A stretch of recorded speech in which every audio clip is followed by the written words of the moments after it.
All right, good afternoon, everyone. The time is now 1 o'clock, April 21st, 2022. We're calling the meeting back to order. I hope you had a great lunch.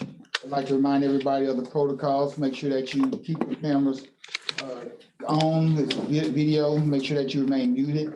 Whenever you're recognized, make sure that you raise your hand electronically so you can be recognized by the chair for comment. Also, remember that we are streaming live on YouTube. And at this point of the meeting, we're going to proceed with the rest of our committee reports. And we will begin with Louisiana Rehabilitation Services. So the chair recognizes Ms. Melissa Bayham. Thank you. Good afternoon, everyone. My report was late, so I don't think it's in your packet, but I think it is available at this point on the council website. I apologize for that. I'll go over briefly what's in the report and then go over some other items with you. The first section of the report is pre-employment transition services, which is our services for students with disabilities. We're currently providing services to approximately 2,800 students statewide, which includes active pre-ETS programs in 41 of the 64 parishes and over 547 schools throughout the state. We currently have 14 active third-party cooperative arrangements with local school districts to provide those services. So we provide those services either on a contractual basis with the school districts or through one of our community rehabilitation programs. We have approximately $10.6 million in our pre-ETS budget for this state fiscal year. You will also see we have statistics on the number of vocational rehabilitation consumers currently.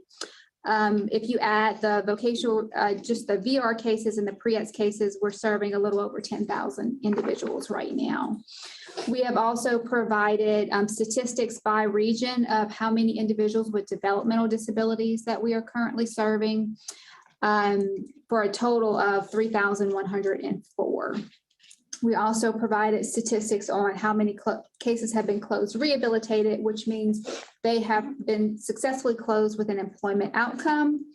And we have provided information regarding our rehabilitation employment development specialist position and their statistics for the quarter. I will note that we are still recruiting for a REDS or a rehabilitation employment development specialist in our HOMA office. We haven't been able to get a qualified applicant up until this point, so we are still actively looking for that particular position. Also wanted to mention that our Louisiana Rehabilitation Council will be meeting, which is the advisory council for LRS, will be meeting next Thursday, April the 28th at the Courtyard, Baton Rouge on Segan Lane. And also wanted to note that we have started conducting some statewide trainings for our rehabilitation counselors and our counselor associates. A lot of the feedback that we receive is that our services are not always consistent statewide. So that's in an effort for things to be more consistent. Also, we've had turnover, and so we have a lot of new staff. So we're doing a lot of statewide trainings to try to address some of those concerns. I wanted to happy to report we're again collaborating with the Department of Culture, Recreation, and Tourism for seasonal employment opportunities with the Office of State Parks. So the Office of State Parks, they contacted us and said that they have positions statewide. These are seasonal positions, but when we've done this in the past, sometimes these positions do turn into permanent employment. And it is just a really good opportunity for people to get work experience and possibly to be able to work full time for the state. Our state plan, we have to do a state plan to the federal government, and this year we're doing our state plan modification. And it will be on the Louisiana Works website probably tomorrow for public comment. So feel free to go to, it's laworks.net. You can go to that website and the state plan should be on the banner at the top of the screen. And you can provide public comment for the state plan, this is the combined state plan, meaning it's not just Louisiana Rehab Services, but all of your employment programs through the Workforce Commission and also adult education. I will say the major changes in the state plan for vocational rehabilitation would be, we did change our order of selection, which was promulgated. And so there, we did have a public comment period for this, but we now have 3 order selection categories instead of 5. So it doesn't really change anything per se. Like, we still don't have a waiting list at this point, but it just reduces the number of categories that we have. And also in addition to the state plan, we also added that we are participating in a Disability Innovation Fund grant. We are actually participating with Michigan Rehabilitation Services. They're actually the grantee, and we're the sub-grantee, and we're actually sub-granting some of the funds to Southern University in Baton Rouge. And the purpose of this particular grant is to assist individuals who want to either enter into or advance in employment in a STEM occupation. And Southern University is going to be developing a curriculum for social cognitive career theory. So they're going to be using social cognitive career theory interventions to assist these individuals. And also they will be training our staff on these interventions so that we can assist our consumers better in the future in terms of employment in STEM occupations. The last thing I wanted to mention, we still do have vacancies statewide for the rehabilitation counselor position. So we do have a continuous posting on civil service. So if you know someone who is interested in applying, please have them apply to the continuous posting, and we usually pull that posting every 2 weeks. We did recently add to the minimum qualifications business administration. So prior to this, that particular, if you had a degree in business administration, you would not necessarily qualify for the rehabilitation counselor position. But we added that to the minimum qualifications because it was added in the Rehabilitation Act under the Workforce Innovation and Opportunity Act. In those amendments, it added business administration as a degree field that qualifies you to be a rehabilitation counselor. We've been having a lot of problems recruiting staff. When we post things on civil service, we are just not getting the number of applicants we used to get. And so this is in an effort to hopefully increase our number of applications. But that's all I have for my report, but would be happy to take any questions. Thank you, Ms. Bayham. Vice Chair Banks, I see your hand. You're recognized by the chair. You have the floor. Thank you, Chair. So I have a couple things. So what position in the home office you said was available?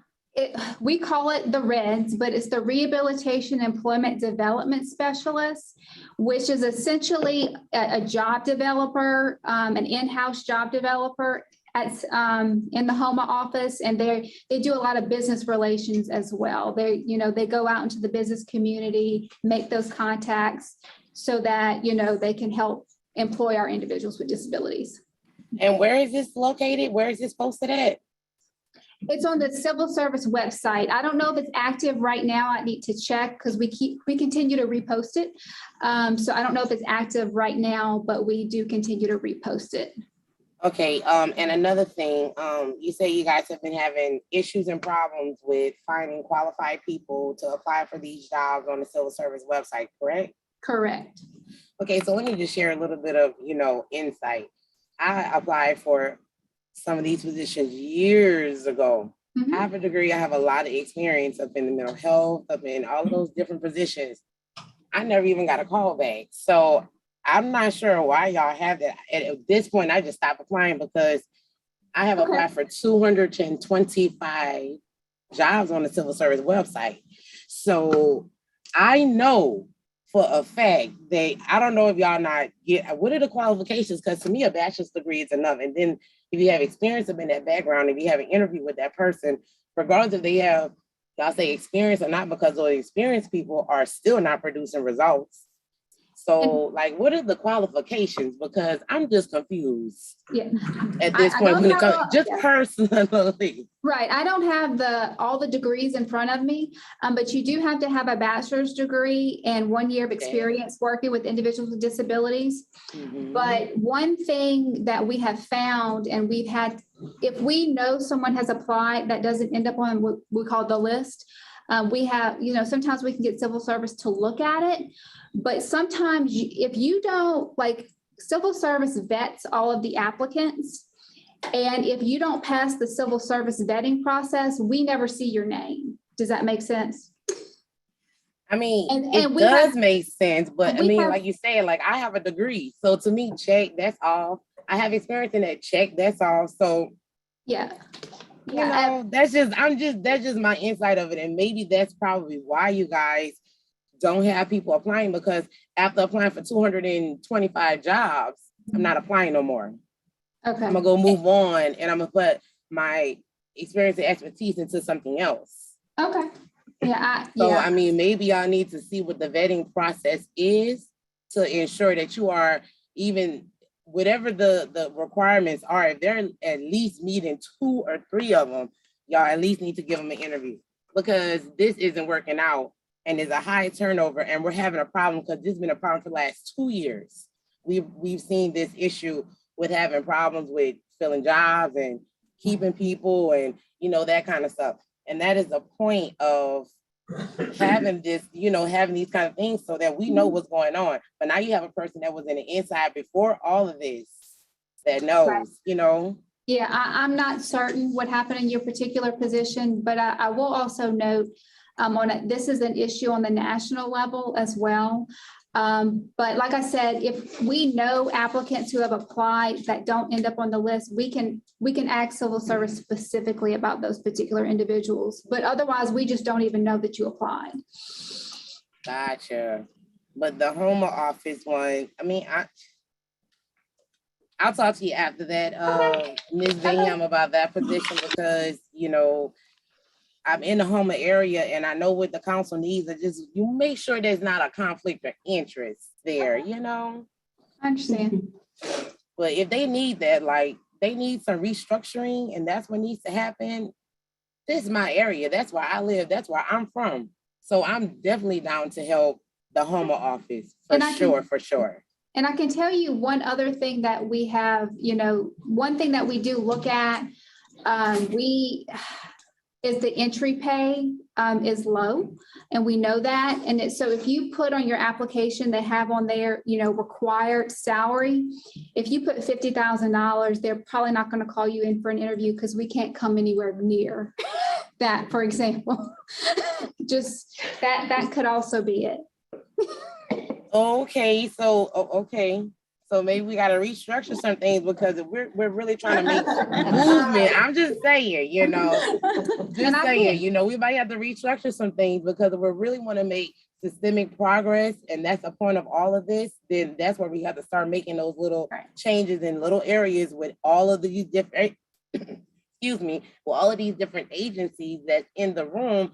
And if we all collectively do something little, we might just, you just never know what happened then. But I also want to let you know, we don't have the authority to change the pay. So the only civil service has that authority. So we have met with civil service on this issue. Like, the starting entry pay for a rehabilitation counselor is $14.25 an hour.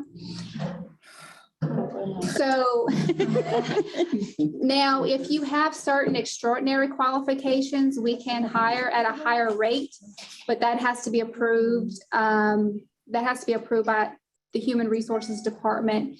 And I can't put that pay scale on the job posting. So, right. So are we looking at the cost of living? Are we looking at like family?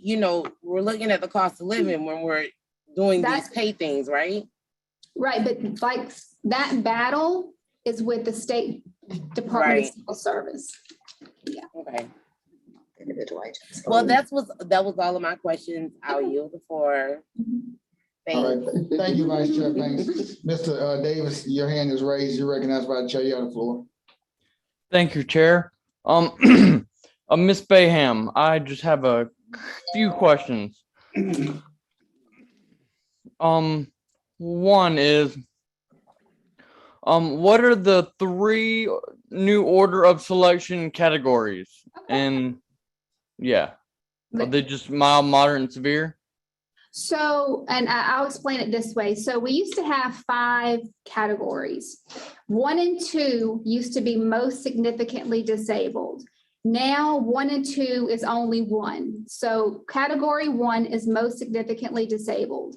Then categories 3 and 4 were significantly disabled. So now that's only category 2. So category 2 is significantly disabled.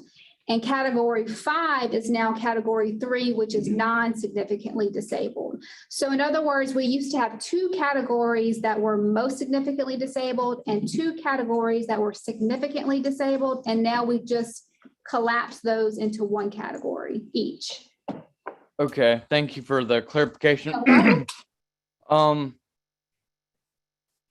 Now, what is the criteria for being deemed eligible for services in those 3 categories? Okay, so category 1, most significantly disabled, you have to have functional limitations, severe functional limitation and severe functional limitations in at least 3 functional capacity areas. So we have 8 functional capacity areas. I will try to name them for you. Mobility, work skills, work tolerance. It's been a really long time since I've done an eligibility, but there's 8 areas that we look at. And if you have severe limitations in 3 of those areas, you will be in order selection category 1. Mm-hmm. For order selection category 2, it would be 1 or 2 areas. And order selection category 3 means you have a disability and you need VR services, but maybe your limitations are just not severe. Okay. And so would a doctor's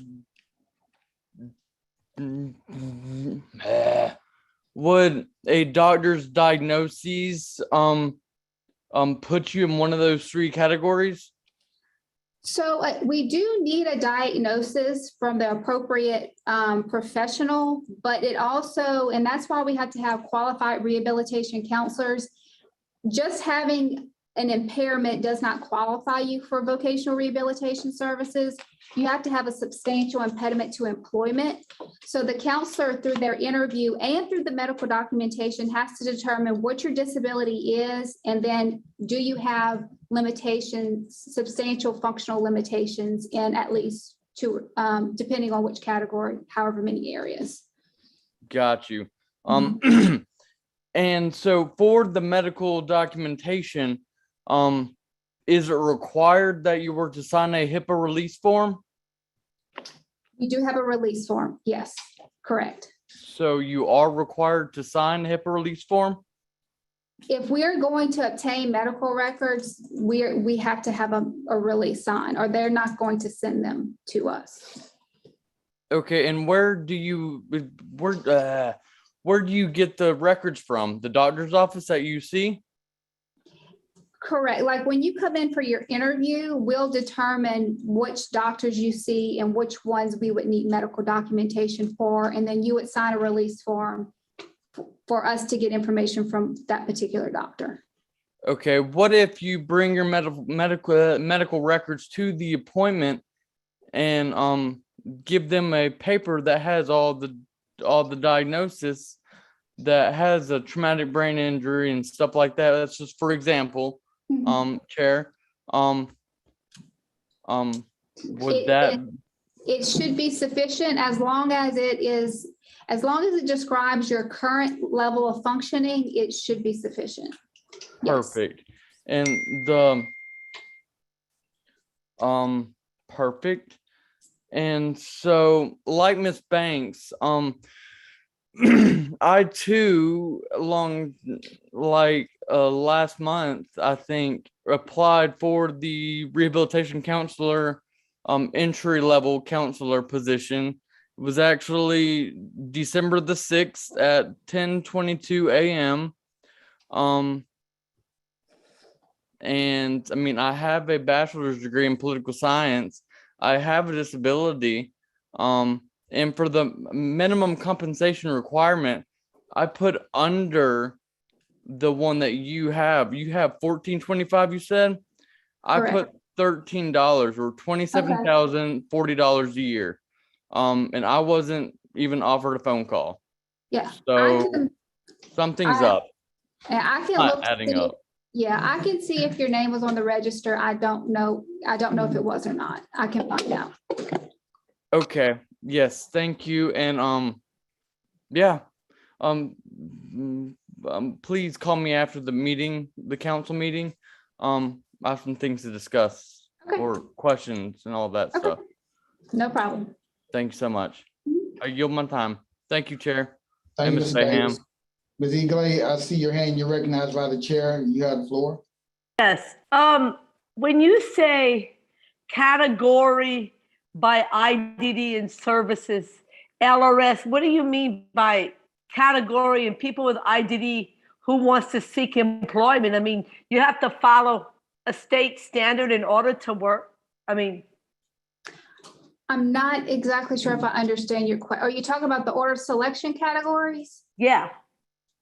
Okay, so if an individual with a developmental disability applies for LRS services, we would just look to see if you have limitations in which functional capacity areas. And so if you have limitations in 3 areas, then you're going to be in order of selection group 1. And if you have limitations in 1 or 2 areas, then you would be in order of selection category 2. Does that make sense? Yeah, I'm actually, I'm an advocate and I'm on the DD Council and I go to the ARCA GNO Uptown Center, but a lot of my people who want to work through LRS, they get frustrated and anxious because it like takes them forever. But then once they're in the system, the category saying, what do you really want to do? You know, Right. is it a job at first or is it a career you follow your passion later? I mean, Right. And if I can make a clarification, the only reason why we have an order of selection is for budgetary reasons. okay. There are certain states that are very blessed and don't have budget issues, and so they don't have an order of selection. If you have a disability and you need VR services, you're going to be qualified and you're going to receive services.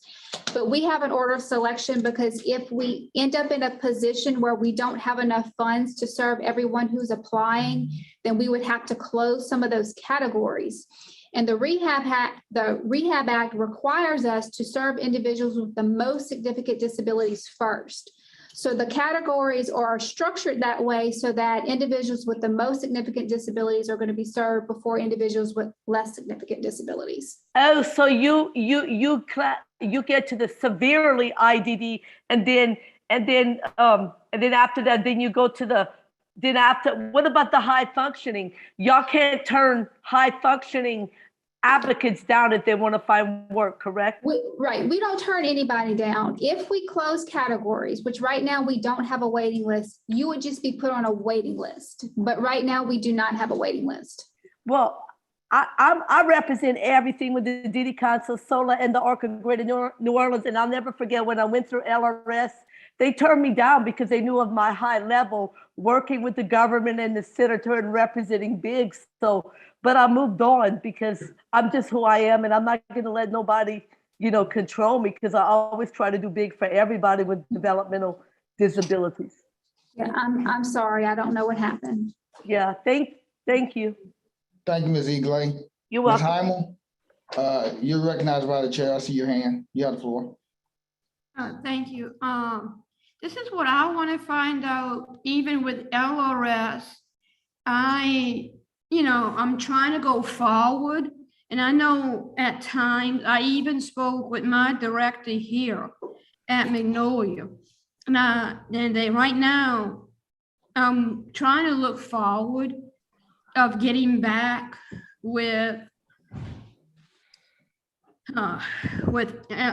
LRS right now. Is it possible that even with a job that I really want to do, and I really don't know how to really go about it, is there a way that even for me? Yeah, you just need to apply for services. Now, I will say we only do community employment or competitive integrated employment. So we don't find employment like at Magnolia. But if you wanted to work out in the community, we can certainly assist you. Yeah, no, what I mean is for me to go back, okay, for example, I want to go back to like Cafe Du Monde. And that's my goal, what I truly want to do. Yes, we can, you just need to reapply for services and I can assist you with that. Can you, and can I really get in touch with you about that? Yes, absolutely. All I need is like maybe, is there a way I could get to call you in that Yes, and you and I could really talk about it? that's not a problem. All right, thanks. I appreciate that. All right. Thank you, Ms. Heimel. Ms. Eagley, I see your hand. You're recognized by the chair. You have the Thank you, Chair, Mr. Rashad. I have a quick question. So I know y'all work with the Arc of Greater New Orleans, but for employment, but why y'all don't do Magnolia? Because that's a nonprofit like the Arc of GNO. Let me explain. We only assist individuals with competitive integrated employment. In other words, you can go to Magnolia, you can go to the ARCA GNO, but we only find employment in the community. We don't find what they call segregated employment, where you don't have where you're not working alongside individuals without disabilities. The Rehab Act doesn't allow us to do that. Yeah, well, I know a lot of people at Magnolia, including Rosalind, who's a good leader. And let me tell you, the stories that those advocates tell me, oh, I try to find work and they turn me down. And when I go with my DSP to buy something, I can't afford anything. So budgeting, it's always a same issue every year. And I just wish that everybody could take a change to, to make this change. Is emotional because I want everybody to be who they are, but times are rough. But what can we do to make this change? I understand. Yeah, Thank you, Ms. Eagley. And truth be you're told, welcome. this conversation that we're having now is part of being systematic change, because this is the room that's involving the people who have the impact in making those changes that people on this council are passionate about. So thank you very much for that. Do we You're have any welcome. more questions for the report that's been presented from the rehabilitation center? Mr. Davis, I see your hand. You're recognized by the chair. Thank you, Chair. Miss Bayham. When you mention competitive employment, can you define that for me, please? Because Sure. I mean, I'm just over my head. I don't understand. It is, yeah, not a problem. The competitive piece simply means that we do not support sub-minimum wage. You have to be making at least minimum. We only support positions that are minimum wage, or basically, to put it simply, you should be making as much as your counterparts without disabilities. That's what competitive means, that they're not going to pay you less because you have a disability. And then the integrated piece is the community piece, where you have to be working out in the community alongside other individuals without disabilities.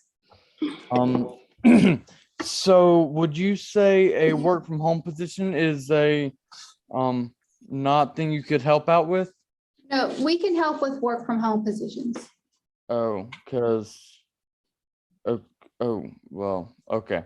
All right. Does that satisfy your question, Mr. Davis?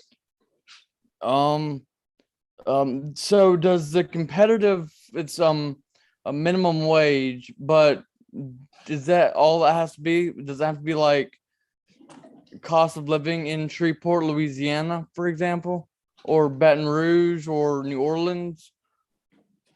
Well, when we say competitive, it's whatever's in the competitive labor market. So depending on what position you're going to be, applying for, there's usually a competitive wage for that particular position. I mean, it's really directly related to in the past. And when I say in the past, a long time ago, vocational rehab assisted individuals in employment that resulted in sub-minimum wages, and we do not do that anymore. Okay, and so is there like a database where you go, oh, here it is. you go to the US Bureau of Labor Statistics and find that occupation and find the minimum wage and Yeah, and then there's ONET. There's multiple sites you can go to for that information. okay, all right, copy. Thank you. All right, I yield my time back, Chair. Thank you. Any more comments, questions in regards to the report that's been presented by Ms. Bayham? Not seeing any, this report requires no action and will be placed on file.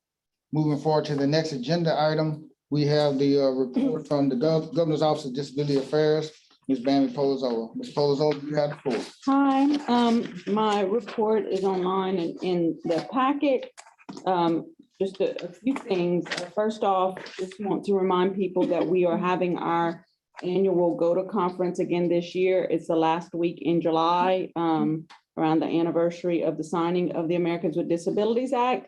And we have we have a call for proposals. So if anyone would like to, do a presentation during our conference, which will be virtual again this year, they can do that at the link. It's been in our newsletters the past 2 months. And also, even if you don't want to do the presentation of the proposal, but if you have ideas of what you would like, what type of sessions you would like to have at the conference, let us know, because we will be working to firm that up over the next month. The big thing that we have really been focused on is, of course, the legislative session. We have the Governor's Office of Disability Affairs is tracking about 100 legislative items. We have a link that anybody can go in and look at. Oh, Lillian, it's over. Yeah, it's 100.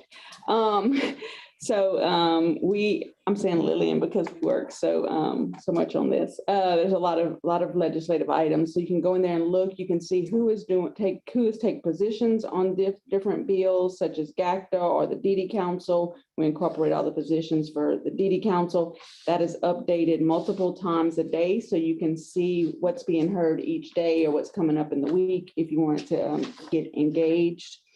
A couple of other things I just want to talk in regards to legislation, and I don't know if this is the appropriate time, but there are several bills that I just want to call you guys' attentions to, and I know that they are level 2s on the DD Council's legislative agenda. They are all bills that there are 6 bills that basically they're education bills that are like education savings accounts, but all of those legislation has provisions where basically a parent would have to sign away their child's rights to special education services if they engaged in that getting in that education savings account. And I know that this was not a priority for the DD Council, because when we do our legislative agenda, typically it is around positive, moving things forward, getting funding for things or getting things in place. And then we get hit with these type of bills that are actually very detrimental, I think, discriminatory against people with disabilities. And so I would like to see the DD Council take a stronger position, a more active position in opposition, because we're the only group that I could think of that is going to have an impact in stalling these bills and not getting them through the legislative session. So I don't know if this is appropriate time, but I just wanted to bring that up. I have other items, but I don't know if we have to take action or anything like that on that. How would we go about, I guess my question is, how would we go about the DD Council doing more in regards to those legislations, and if it's the will of the DD Council to do more? Well, I'll tell you what, if you will, go ahead and proceed with your report. Okay. And we'll double back after we complete the report. We can entertain. Okay. And I could just tell you that if I can, the clause that is in all of these bills reads, if a participating student enrolled in a participating school would have been entitled to receive special education services in the resident school system, his parents shall acknowledge in writing as part of the program enrollment process that the parent agrees to accept only such services as are available to all students enrolled in the participating schools. So that is the clause that's in all of these bills that I'm referring to. Another bill that I know it's at number 2 on the legislative agenda for LaCan, which is HB 645. It has to do with creating a community options fund similar to the NOW fund, but this fund would fund our community choice waivers. And as I kind of made a comment earlier, I feel like that's important to the DD Council because we look at the entire family and our parents that are, or the caregivers of people with developmental disabilities, or even our caregivers, just their family unit. Someone in that unit may need those services through the aging system, and we want to make sure that they have those services. I think it's the right thing to do. I think it's in line with our values that people should have choices to live in their communities. And this would provide a funding like the NOW fund, but specifically for those community choice waivers. So that's HB 645 by Representative Tanner McGee. It passed the House unanimously, but whether it'll pass the Senate or there will be people who do anything to try and stop it, that certainly is a concern. And then the last bill I want to talk about is HB 496, which actually is just amending the legislation that created the local special ed advisory councils in 2019. It is just kind of updating it based on feedback that has been received that GACTA, the Governor's Advisory Council on Disability Affairs, has received. We've probably talked about it here in the DD Council meetings, but basically putting a minimum number of members on those special ed advisory councils, requiring that there be a certain percentage of parents of at least 50%, and that their annual reports, which are required to go to the superintendent, now have to be posted on the local, the school board website.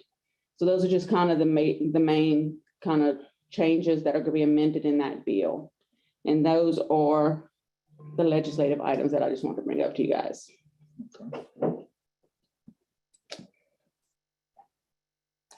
That completes your report. Okay. Thank you, Ms. Polozola. Do we have any questions in regards to the report that's been presented? Vice Chair Banks, I see your hand. You recognize you have the floor. Thank you, Chair.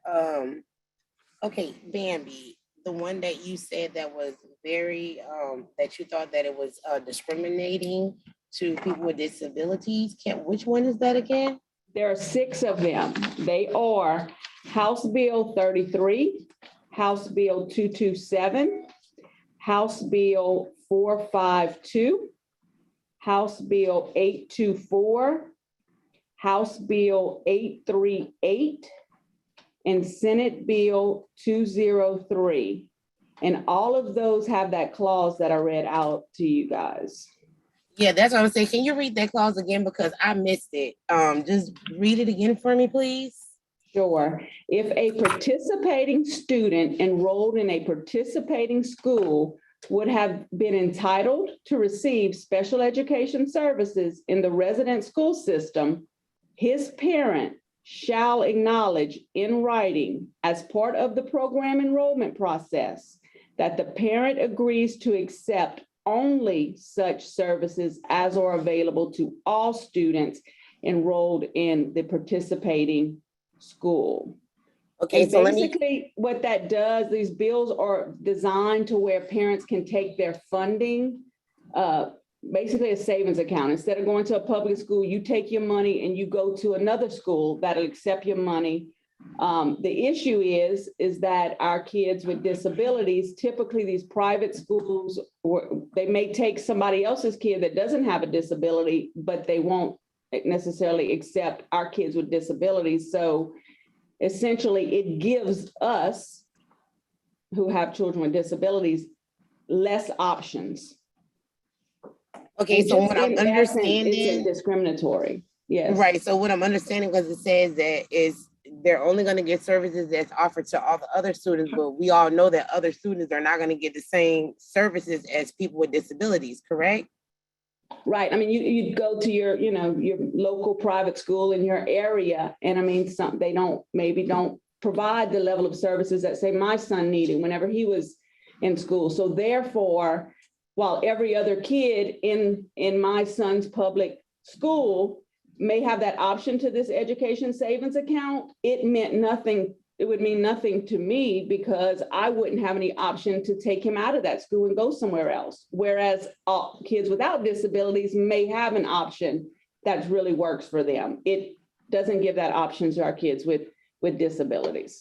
Okay, I see what you're saying, because I was thinking that language too, and I'm like, so is it gonna leave them out? Are they not gonna be able to get the same services, or they're not gonna be able to get the same services over there in a private school, whereas in a public school they would? Mm-hmm. So basically what it's saying is you could take your money, but you take this money assigned to your child, but you will not, but you have to agree in writing that you're going to accept just whatever services that private school already provides. And nothing else. That's right. And so you no. away your rights for special education services. Shouldn't that be how can that even happen and go that away if it doesn't even seem legal? Like I feel like it doesn't even seem legal that they can put language in there like that and it can just go ahead and pass and nobody is even thinking about everyone. But that's my point, is that we need to make sure that they are thinking about everyone. Okay, and this comprised list that you have is like what, 75? Wait, oh no, about 100 and so different bills up in the chart, up in however you have it up in this. Mm-hmm. We asked for that and y'all delivered. So round of applause to you, because I know we asked for that I think a couple meetings ago, and this is what we need, because then we can go straight to here, see what is working, see how we relate to it. But I do have one question about this. The green, what does the green mean versus like you have some that's in green and then some that's in red? So, okay, never mind. I see it. I didn't see all of it. Never mind. Just strike that question. I just saw it. You said question satisfied, Vice Chair Banks? Yes, it is. Thank you. Okay. Ms. Hayno, I see your hand. You recognize. You have the floor.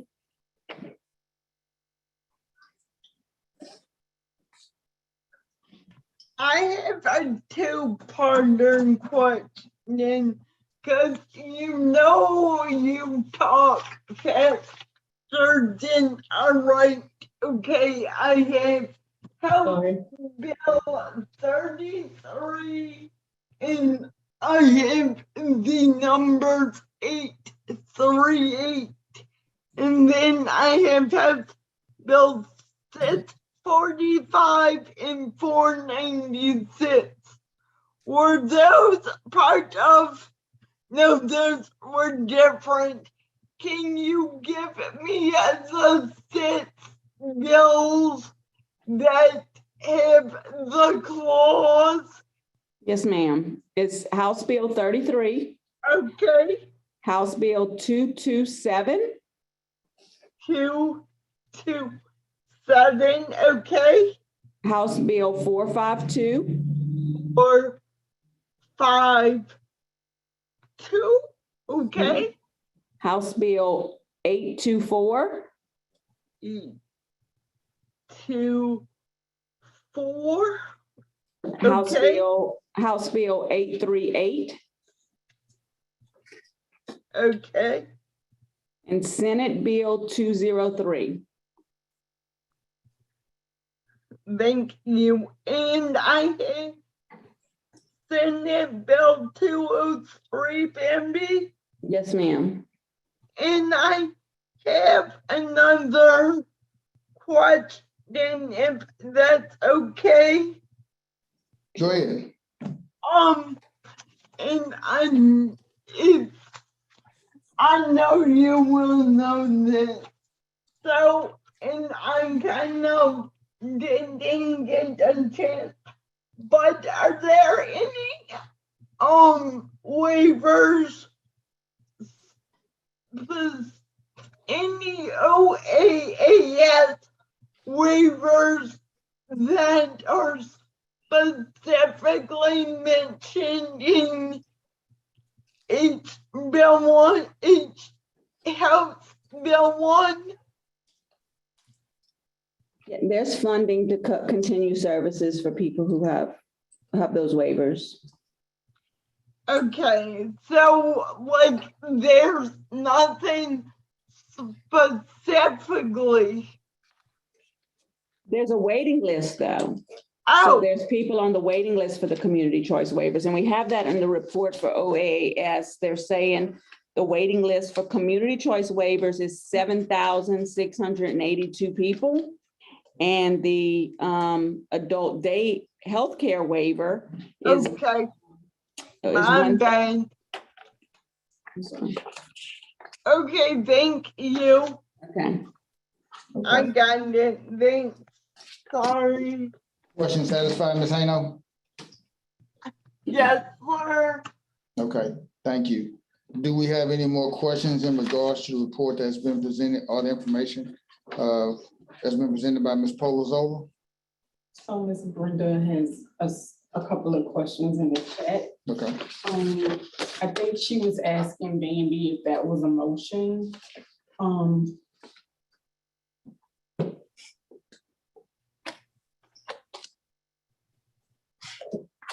About the active positions.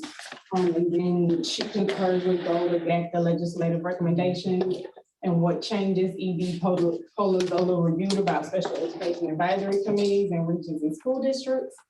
She asked to please re-clarify the difference between special education advisory panels and special education advisory committees and how parents can apply to special education advisory committees. So there was a law that was passed in 2019 that created local special education special education advisory committees. And that means every school district had to create that. Now the special ed advisory panel is the state special ed advisory panel, which is operated through the Department of Education. And it is a requirement by federal law that exists. The special ed advisory councils on the local level is a requirement because of the law that was created in 2019. So the legislation, HB 946, is just helping to put some more requirements to ensure that all of those councils are operating the way that they should. Which should be collaborative across professionals in the system, the parents, adult students, or, perhaps students, as well as community people who serve people with disabilities. all right, thank you for that clarity. Any more questions on the report or presentation that Ms. Polozola has presented?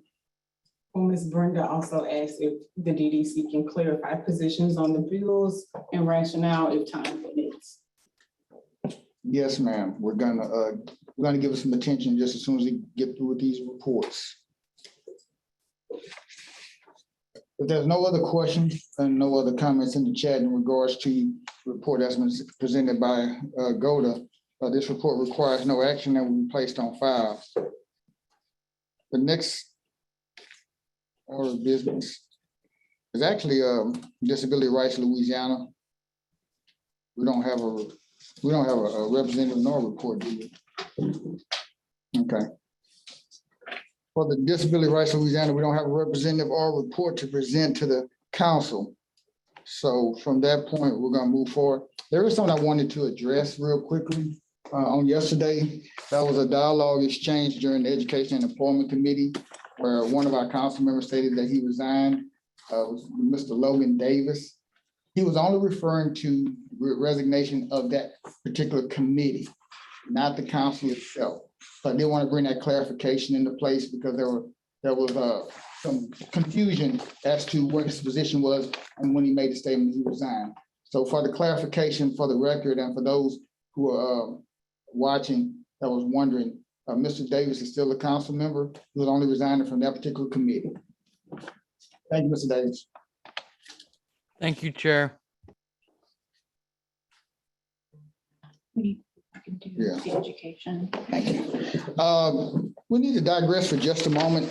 During the education and employment presentation, there were two motions that was brought up that we did not move forward on. One of the motion was that the Developmental Disabilities Council pursues an opinion from the Attorney General on an open meetings law in regards to the ADA compliance to ensure all public meetings offer every available accommodation for individuals with disabilities. And the second motion was a motion to continue with the customized employment contract at 321 and allow Ms. Kelly Monroe to redirect some customized employment certification to another avenue made by Mr. Iddings. And it was seconded by Ms. Banks. No objections, no thanks, and then the motion carried. So at this time, I need to entertain a motion for, we'll do one at a time. The first motion about the DD Council pursuing an opinion from the Attorney General about the open meetings law, ADA accommodations, compliance to ensure all public meetings offer available accommodation for individuals with disabilities to participate. You just need to see if anybody objects. Okay, thank you for the clarification. So are there any objection? I see your hand. Is there any objection of for us being able to move forward with this motion? Not seeing any objection, this motion will pass. So we will, as the DD Council, get the opinion of the Attorney General to find out about this open meetings law so we can make sure we make the right accommodation moving forward. Did I miss anything? Discussion? Discussion? You should have. Yeah, discussion? I just, a quick point. Go ahead. I can't. Apologize. I listened to that discussion yesterday afternoon, and I was thinking about that last night. I think there's some really good points and some really good reasons to do this, but I was thinking in the interest of efficiency, when writing the letter to the Attorney General, rather than just asking if what we're doing is right, maybe there should be a plan of how we will do it to address the state law and the federal requirements of ADA. So present a plan to the Attorney General so they can rule on that, and then you've got a plan in place. Otherwise, if he says, if we write and say what we're doing now and it doesn't meet the needs, then we're gonna have to get some kind of approval to do something else. So just for expeditious purposes, come up with a plan, have the stakeholders do the plan, and then write a letter seeking if that plan would be efficient. Because I do think that there are ways to comply with the state. I know there are ways to comply with the state law and the ADA at the same time. So that's just my thoughts on that subject. Okay, thank you for that. And I apologize for that oversight. Any other discussion? I would just add to that, that I also think before that goes to the Attorney General, that we bring that maybe perhaps to our state. We have a state ADA coordinator now. So to get some input from her as well. Okay. Duly noted. And it's Ricky David, Rikki, David. Okay. Any other discussion? No, I don't see any hands. Do we have any comments?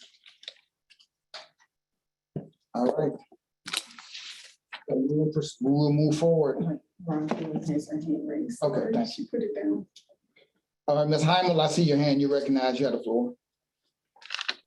Yes, can you fill me in on the initials of ADA? I'm sorry. Thank you. What The does that stand for again, please? Americans with Disabilities Act. I apologize. That's the initials, the acronym for Americans with Disabilities Act. Because it kind of threw me off. That's why I wanted, kind of, fill me in on it because I was ma'am. confused. Thank you for bringing that to our attention. Thank you. Because it sounds more better about it because it was missing. Yes, ma'am. Thank you for that clarification and bring that to our attention. Do we have any other comments or discussion about the motion? No, now I could take the emotion on it because it sounds about right now. So this will pass by unanimous consent if there's no, since there's no objection. Now, the next motion, the motion to continue with customized employment contract at 3.2.1 and allow Ms. Kelly Monroe to redirect some customized employment certification to another avenue. This was made by Mr. Edens. It was seconded by Vice Chair Banks. And there were no objections or no abstentions. So that's what we're part of. So just one more time, motion to continue with the customized employment contract at 3.2.1 and allow Ms. Kelly Monroe to redirect from customized employment certification to another avenue. See Mr. Edens' hand. Thank you, Mr. Chair. That language sounds really confusing for folks that are as confused about that as I am, because I'm the one that made the motion. The issue was that we were having some discussion about whether or not the funding that was allocated for this program was being used because there was a lack of participation. It was hard to get learning partners for the vendors so that they could continue the process because it's a lengthy process. I think Kelly said it could take up to 16 months to finish. And, there was a lack of participation of learning partners. And so the question was, are we using our funding in the best way? And should we even continue with the contract? And so there was a lot of discussion about whether or not we should continue with the contract. And then we kind of decided that, well, those folks that are still, I think there was 3 people that were working towards the certification. Don't quote me on that, but to continue to let them finish the program. And I don't think that they would get a certification, but there would be some other training and education aspect of it that would allow them to continue to work with people. So that was kind of what we were trying to make the motion on. Basically, is to let the contract continue and continue to fund it is the bottom line. As opposed to not funding it any longer. Okay. Thank you for bringing that clarification. Vice Chair Banks, I see your hand, you recognize you. Yeah, and just to add on what Mr. Idem said, we want to continue. It's actually 2 people that's in the program that needs to continue and finish. So we're going to let them continue and finish what they need to continue and finish, but they don't have enough to move on to the next process in the stage. The stage in the process. So what we decided was she can reallocate the funds somewhere else and not to that program. We'll fund out the rest of, those 2 people, but then the funds can be reallocated to something else that's deserving. And until they get more people, more learning partners to participate in, then we can circle back and see if this is even a program that is worth us funding. So yeah, that's kind of what we had put out there because we needed to do something with the funds is there. I'm not sure if we had talked about reallocating the additional funds. Is Kelly is she listening in? Could she? She's not here. It's not, sorry, this is Amy. Go ahead, Amy. Thank you. It's not really a reallocation of funds. It's keeping the contract that is in existence right now and letting it move forward. And instead of trying to keep those funds only for people who can complete the full certification process, because we're not able to get learning partners for people to complete, we are going to move towards offering gateway trainings, which are, it's a 2 or 3 day training, and they'll be able to do 2 or 3 of them across the state in person. And those trainings will still get people the information about customized employment, the background behind it, why it's important, what it is, and allow for a lesser certification. So it won't be the full customized employment certification, but it will be a lesser certification that the people who attend those trainings will be able to receive. We need to reword this motion to state that, that will allow Kelly Monroe to continue to provide, to continue the contract to provide gateway training as opposed to the certification training. Well, can we really change the motion? once it's been already You there? can change the language in it for sure. Okay. We also need it's not Kelly Monroe, it's Arca, Louisiana. So. Sorry, I'm sorry. Yes. Arca, Louisiana. And if I can clarify, also, we're going to be working with LSU HDC, which is who is going to be providing the training, who we are working with to provide customized employment training.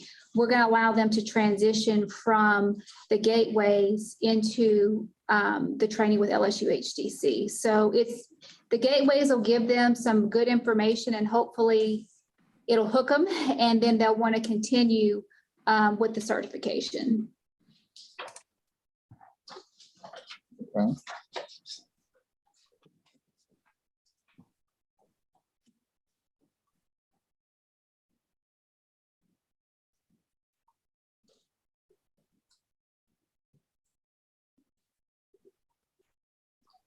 So once they get this, have a certification, where does that put them at with helping someone?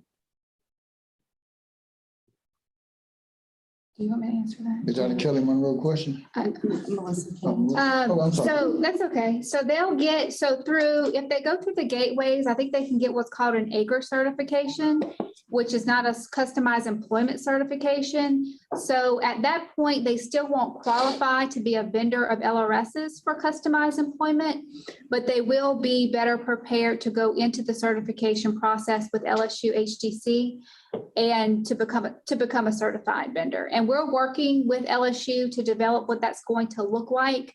When you are working with a consumer in customized employment with your learning partner, you will receive LRS, the vendor would receive LRS milestone payments. And then a portion of those milestone payments will be paid to LSU HGC for the training. But we're working those details out. So the point being, they'll be able to get the gateway training and their first step towards customized employment certification through the gateway training, but then they'll have to transition into the training with LSU HGC. And we're hoping, I'm trying to remember what term Kelly used yesterday, but she said we're trying to get people to think a different way. So we're hoping that people will go through the gateways and understand what customized employment is, because I think some vendors don't completely know what they're getting into. So they didn't make that leap into doing the training. And like we discussed, it's a lengthy certification process. So we're hoping that through the gateways, they'll get enough information, they'll become interested, and then they'll continue with LSU for the certification process. Okay. All right, thank you for that clarification. Thank you. Any more comment or discussion in regards to the amended motion? I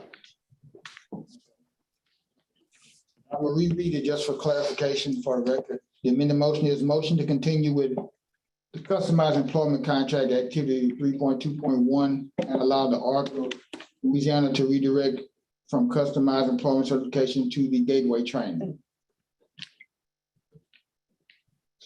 All right. Does that sound right? Yeah, and just so everybody understands, it is customized employment gateway training. So Okay. just so people know, it's still customized employment. It's just not the full certification. Any discussion? Any more discussion? Ms. Jewel has her hand raised. Jewel Hano. Okay, thank you. Ms. Hano, I see your hand. You're recognized by the chair. You got the floor. You're muted, Ms. Hano.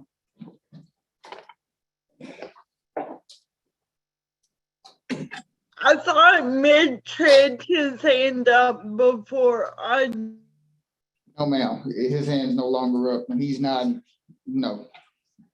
Okay. Is gateway and gateway training part of the training through Mark Gold in associations? Yes, it is. I don't recognize the voice, but thank you. Oh, I'm sorry, that was Melissa. That was Ms. Bayham.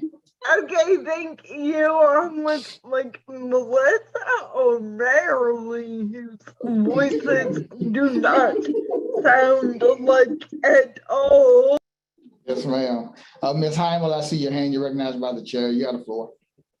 Hi, for the training and that, for it, how many days or is it going to be weeks to be trained into this? For the gateway training?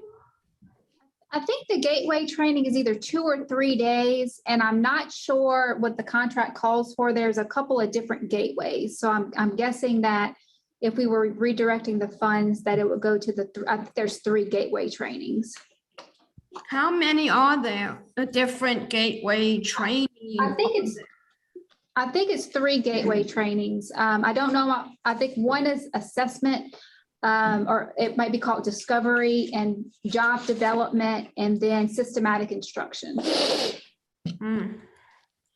Thank you. That's what I wanted to find out. Any more discussion in regards to the amended motion? Not seeing any discussion in the room, no hands. I'm not seeing any discussion on the screen. Do we have any comments?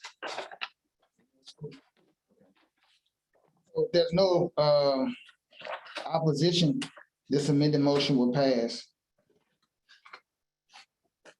by unanimous consent. Okay, thank you very much. Now, on our agenda, we're actually up to a break, but we're moving ahead of time. We have a couple of, I'm gonna deviate for a minute. We have a couple of topics that were gonna be brought up by unanimous consent. If the council entertains it, we can entertain a new agenda item.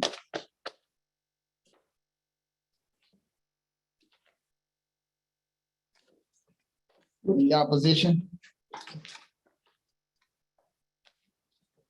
Okay, so the first agenda item, I wanted to bring back up Ms. Lillian Dejan. She brought up a question in regards to YLF. At the time of the presentation, we were in the middle of another topic. So Ms. Dejan had presented, I'll let someone else entertain it. Ms. Dejan had something she wanted to bring forward. Go ahead, Ms. Dejan. All right, everyone. I think most of the people are here that were here earlier. So one thing that I would like to add that I did neglect to mention earlier is that YLF will likely function like PIP and McCann, and that it will likely need a fiscal agent. So if we are to have a fiscal agent, let's say one of the families having family centers, I know it's not determined yet, but that also includes administrative costs as well. So that's also another reason why it would be beneficial to give that extra funding to YLF to make sure that quality is there to the program and to make sure that everyone has the same opportunity and that we make a good quality YLF for everybody. So I'd be happy to answer any questions you guys may have. Comments. Does anyone have any questions to Ms. Dejan? Ms. Hayner, I see your hand. You recognize by the chair. You have the floor. Assuming that I'm not on the YLF committee at all, what are, can you spit me out? Did we even talk about ideas for some budget items? So we're still in the process of developing a more specific budget. We have a draft that the DD Council was able to kind of pull together for us. But a lot of how we're going to distribute the funding will really depend on our funders. Because some state agencies have different restrictions as far as what the money can be used on. And so I mentioned earlier, there are some things like lodging, transportation, food. These are all costs that YLF will need, that would need to be paid for YLF, or even that administrative cost of whoever that fiscal agent is to help us move this forward and actually get this happening. But as far as the distribution of the funds, that will all just depend on where it comes from and also what this is going to look like as well. So we're in that process, but first step is getting that funds. That's why I'm requesting the extra 15,000 to make a total of 30,000 to YLF. Okay. Ms. Polozola, I see your hand, you recognize by the chair, you have the floor. Yeah, I want to make a motion that we move $15,000 from the video and visual materials and move that into the category for the Youth Leadership Forum. So, okay, never mind. We have a motion on the floor. I'm about to recite the motion. That's what my question was, Chairman. Okay, the motion on the floor. Yeah, can you put the motion or can you put it up on the board? Yes, ma'am. We're gonna put it up on the board. We're just giving Ms. Haven an opportunity to type it up.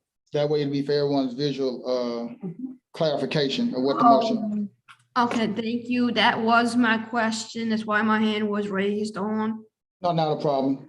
Thank you for that. Repeat the motion, Ben. We're gonna ask Ms. Polozola repeats the motion so that it can be typed correctly.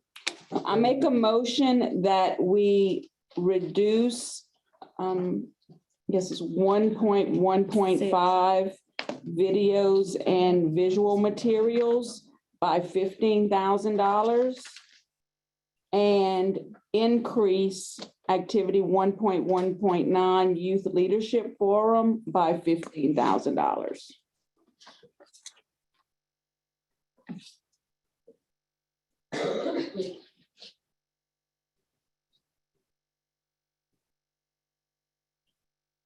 The dead silence is typing. Don't worry, nobody will. We're still.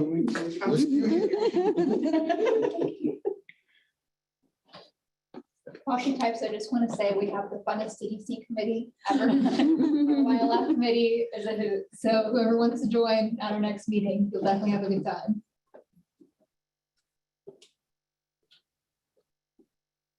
Let me know when it's ready for me to state it.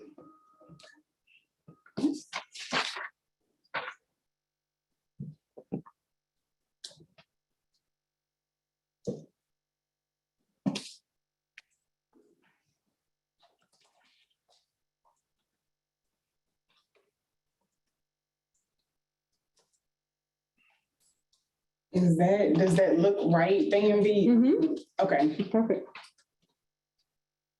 Okay, so the motion on the floor is the DD Council reduce activity 1.1.5 by 15,000 and increase activity 1.1.9 by 15,000 made by Ms. Bambi Polozola.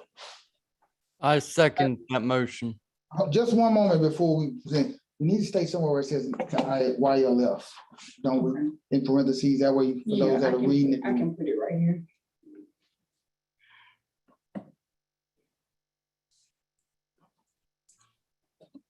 In the YFF 2023 action plan, to be more specific. Yeah. Can we add the total? Hold on just one moment, y'all, while she's typing. We want to make sure we got these details correct. I'll recognize you in just a few minutes. And this is the videos and visuals. I think. Yes, that ma'am. can put in It's gonna be important to make sure that.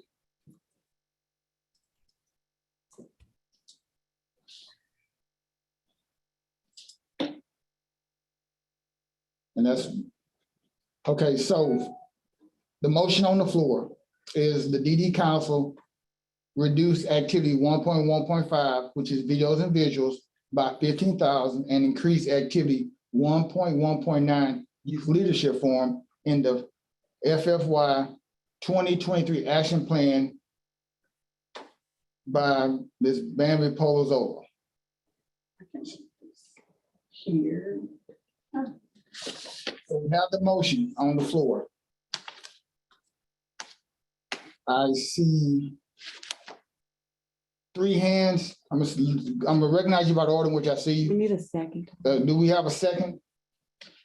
I second that. Okay, Oh, well,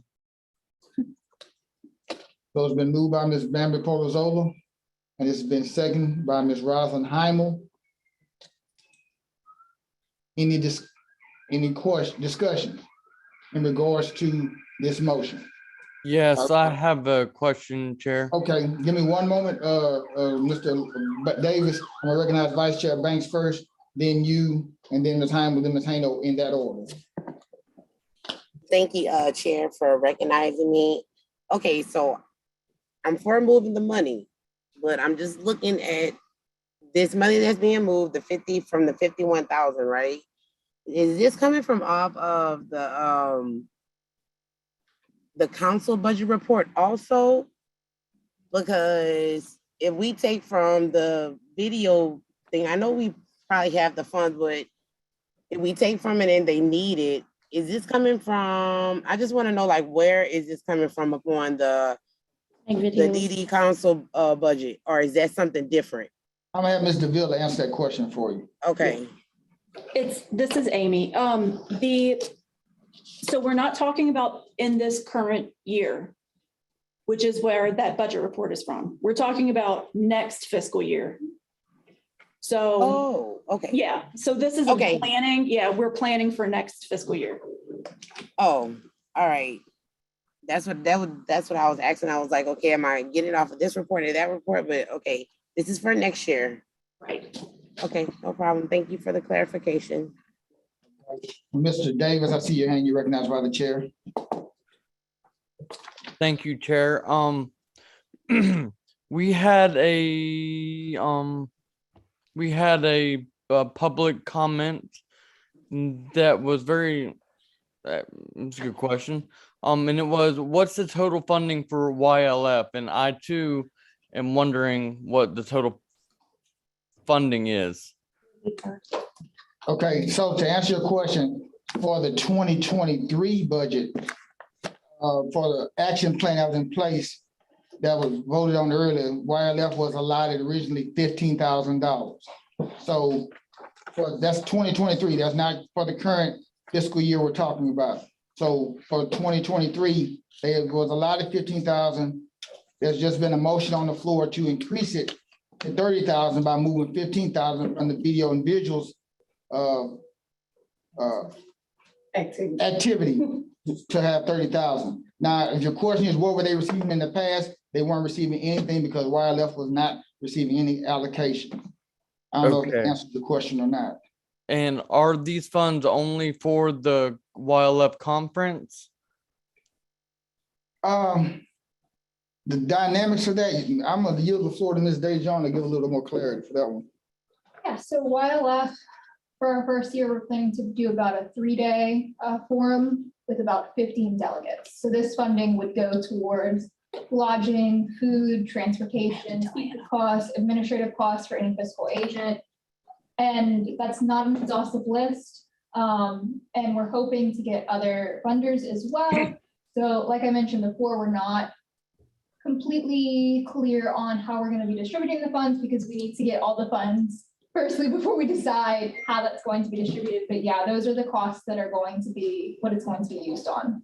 But just okay, that makes a lot of sense.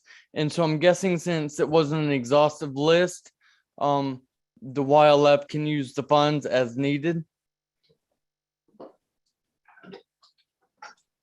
Is that correct assumption? BBC, it would just depend on the restrictions of the funding from BBC or any other state agencies that we receive funding from.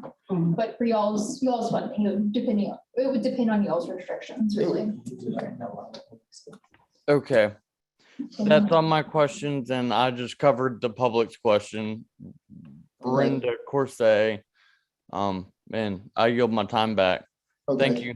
I'm about to move to the next one. The timer. Hold on just 1 second.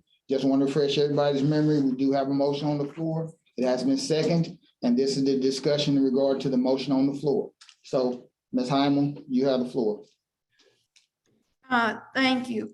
For what I have the question on is for the leadership that the younger, I should say the younger is saying youth leadership in that form. Does that, how many of that leadership form will be tribute to that and by the you know, the amount of money that y'all have, 5,000, is this 5,000 I'm looking at? If I'm not. And reading it. told me, No, understand, the total amount that's being requested is 30,000. So that would be $30,000. Now, if I'm understanding your question correctly, you're asking how is that so much gonna be itemized in the process? Yes. Okay.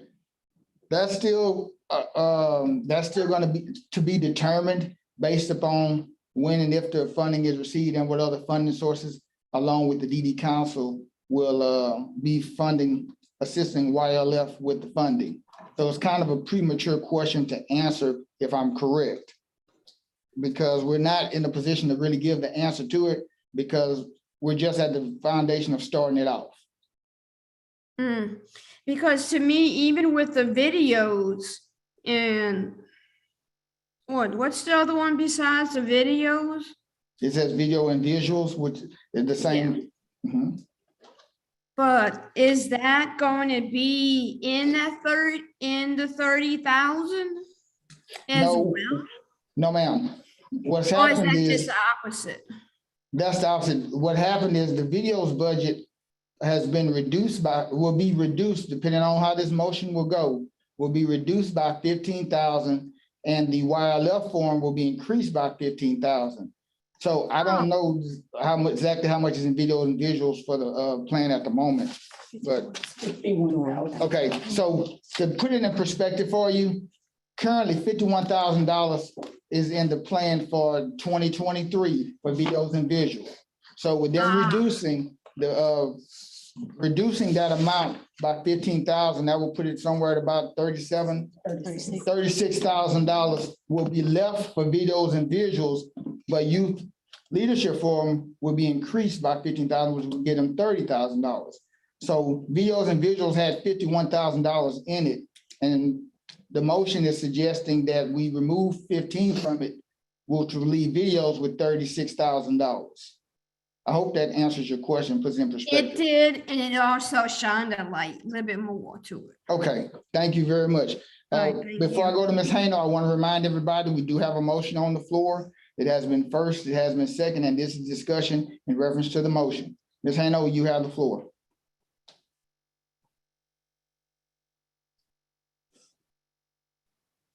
You're muted, Ms. Hayno.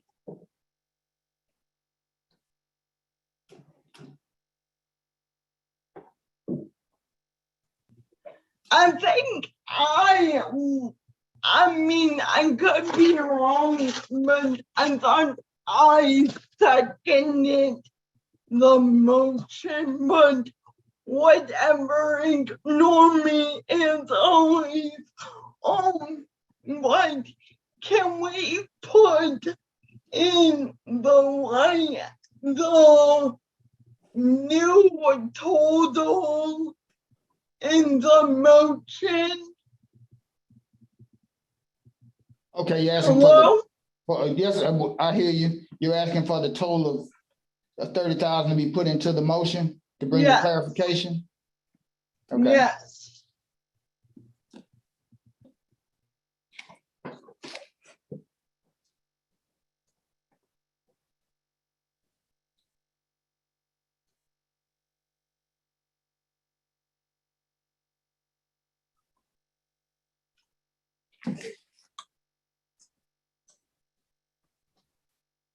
Excuse me, Mr. Chairman, did I miss anything? No, ma'am. Only thing that was stated was Ms. Hayno asked for that just to be a little bit more itemized, given the clarification that upon the moving of the money from the video and visuals, that would relieve videos with visual with $36,000. She just wanted that to be visually a part of the motion. That way everyone would have a good understanding. Yeah, I would agree on that. Yes, ma'am. So I'm gonna reread the motion, reminding everybody we do have a first and a second, and we're discussion. The DD Council reduced activity 1.15 videos and visuals by 15,000 to bring the total to 36,000, and increased activity 1.1.9 youth leadership forum by 15,000 to bring the total to 30,000 in the FFY 2023 action plan made by Ms. Polozola, second by Ms. Heimel. I'm not seeing any more hands. There's some questions in the chat. There are questions in the chat. Okay, thank you very much. Well, I think Lillian, you might have already addressed the first question because she's asking what's the total funding for YLF? And then she asked, are these funds only for the YLF conference? I guess, does the funding include YLF staffing, even if part-time, as needed, seasonal? So the hope is that we would get, some volunteer staffing, so we can save funds there. But there may be, like, for instance, maybe we have some medically complex delegates, or maybe we have some nursing, or it would be staff or transportation, anything that goes into having a YLF, those funds may go towards, depending on the restrictions of the funding sources. Okay. Understood, appreciate that. Thank you, Ms. Kosei. So with that being said, we have a motion, we have a second, had discussion, I don't see any more discussion in the comment, I don't see any more hands or discussion in the room. I'm overlooking anyone? All right, so we're ready to move forward with the vote. I'm not gonna worry about a roll call unless we hear someone that says no. And then we're not able to determine that being said by the audio. So all in favor of this motion? Aye. Say aye. Aye.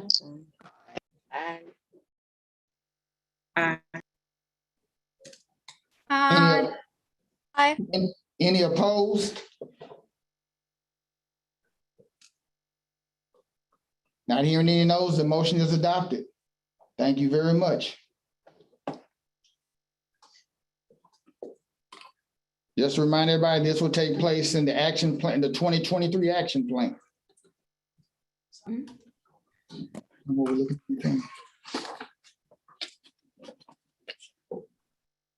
Do we have any public comment?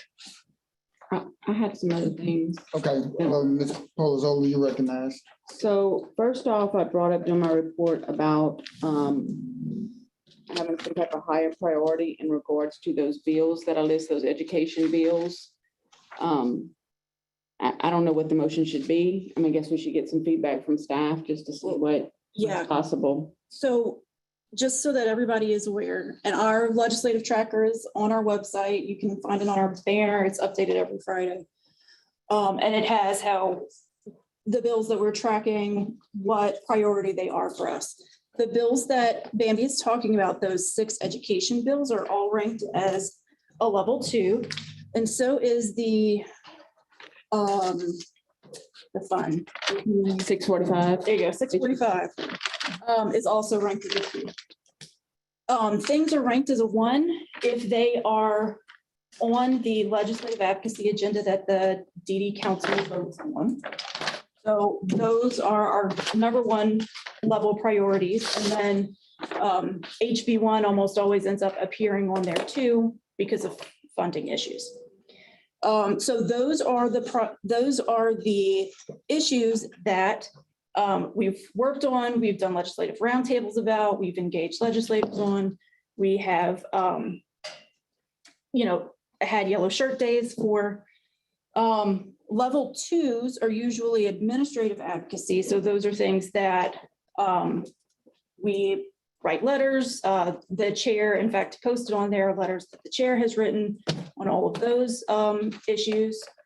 And then 645, we've sent emails, or I've sent emails to various committees that has appeared in support of that bill, because we are for that one. Most of our other level 2s were against because they're all those education bills that Bambi mentioned. If you want to move the priority from a 2 to like a 1B, we could do alerts, basically just do alerts saying, this is the issue. we're in opposition, contact your legislators, contact this committee. Council members can also get involved and send letters as well in opposition to the committees that those bills are coming up on. Moving it to a priority one would mean that we would really need to basically stop working on those other priority one bills that we have been working on, and that LaCan has been active on. Because LaCan, typically does about 3-4 bills a year. And keep, that's a lot of back and forth to the Capitol and a lot of work that they do on them. And we've been very successful. But moving these bills up to a level 1 would really mean we'd have to kind of stop working on those other bills to be able to focus on these. And these are bills that we have not worked with LaCan on at all up until this point. Okay. So with that being said, before we go any further, let me get a unanimous consent to add this item to the agenda before we move forward with any other discussion. And do we have any opposition of okay, so by unanimous consent, I don't see any opposition in the room. By unanimous consent, we'll move forward with this agenda, and this item to the agenda. Okay, you can proceed. My motion would be, I think that we, in regards to like SB 192, is the post-secondary education bill. Like, I feel like that is being done. It's pretty much handled. It does not need to be a level 1 for LaCan. We can activate those the universities and the people who've been in the programs or people who want to be in the programs. Like, I feel like that could be done without having that's not as much as a priority as these other bills are a threat to access to education for kids with disabilities. So I don't know what that would do if we didn't activate as much on that and activated more on those other bills. Well, I don't know either, except SB 192 is one bill and you're talking about 6 other bills. So that's many, many more alerts, many, many more committees for them to, try to contact, try to go to the Capitol for. And they're not all moving in one group. They're kind of moving through at different speeds. So it's not, it's not like, oh, this is education bill day on the Capitol. So it's just, So what I want to do more that's reasonable. Well, I think we could, Brenton's lurking in the corner, so if you want to add in. He's always lurking. Damaging my callers. For those who don't know, this is the staff development director, program manager, Brenton Andrews. Mr. Andrews, you have the floor. Where's Waldo? I didn't even see you until you opened your mouth. That was. I haven't been in this room, it's way too hot. That was kind of creepy. I'm not gonna That's what I want. All right, so I'm going to yield the floor to Mr. Andrews so he can give us an explanation, so he can elaborate. Let me say it like that. For starter, these particular bills, at least the one by DeVilliers, I don't think we've had as many in the past, but they've come up before. Last year, it may have been the year before as well. We've had it as a 2. We haven't had them as a 1 because we focused on what our other agenda was.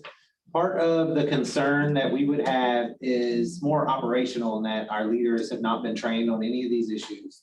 We've not found testimonies for anyone to come on these things. And so just as a background, we don't just go to our leaders and say, this is the issue, go forth and find us people. So we start training our leaders in October on the agenda that y'all set. And that training goes all the way up until January, when we we start having roundtables, and that's where we look to get our testimonies. That's where we look to get members involved. That's where we start lining up people to try to go on visits. So it's not like we're just, I mean, some of these bills are being heard right now. One is already moving to the Senate, and some of them would be being heard on Monday and Tuesday.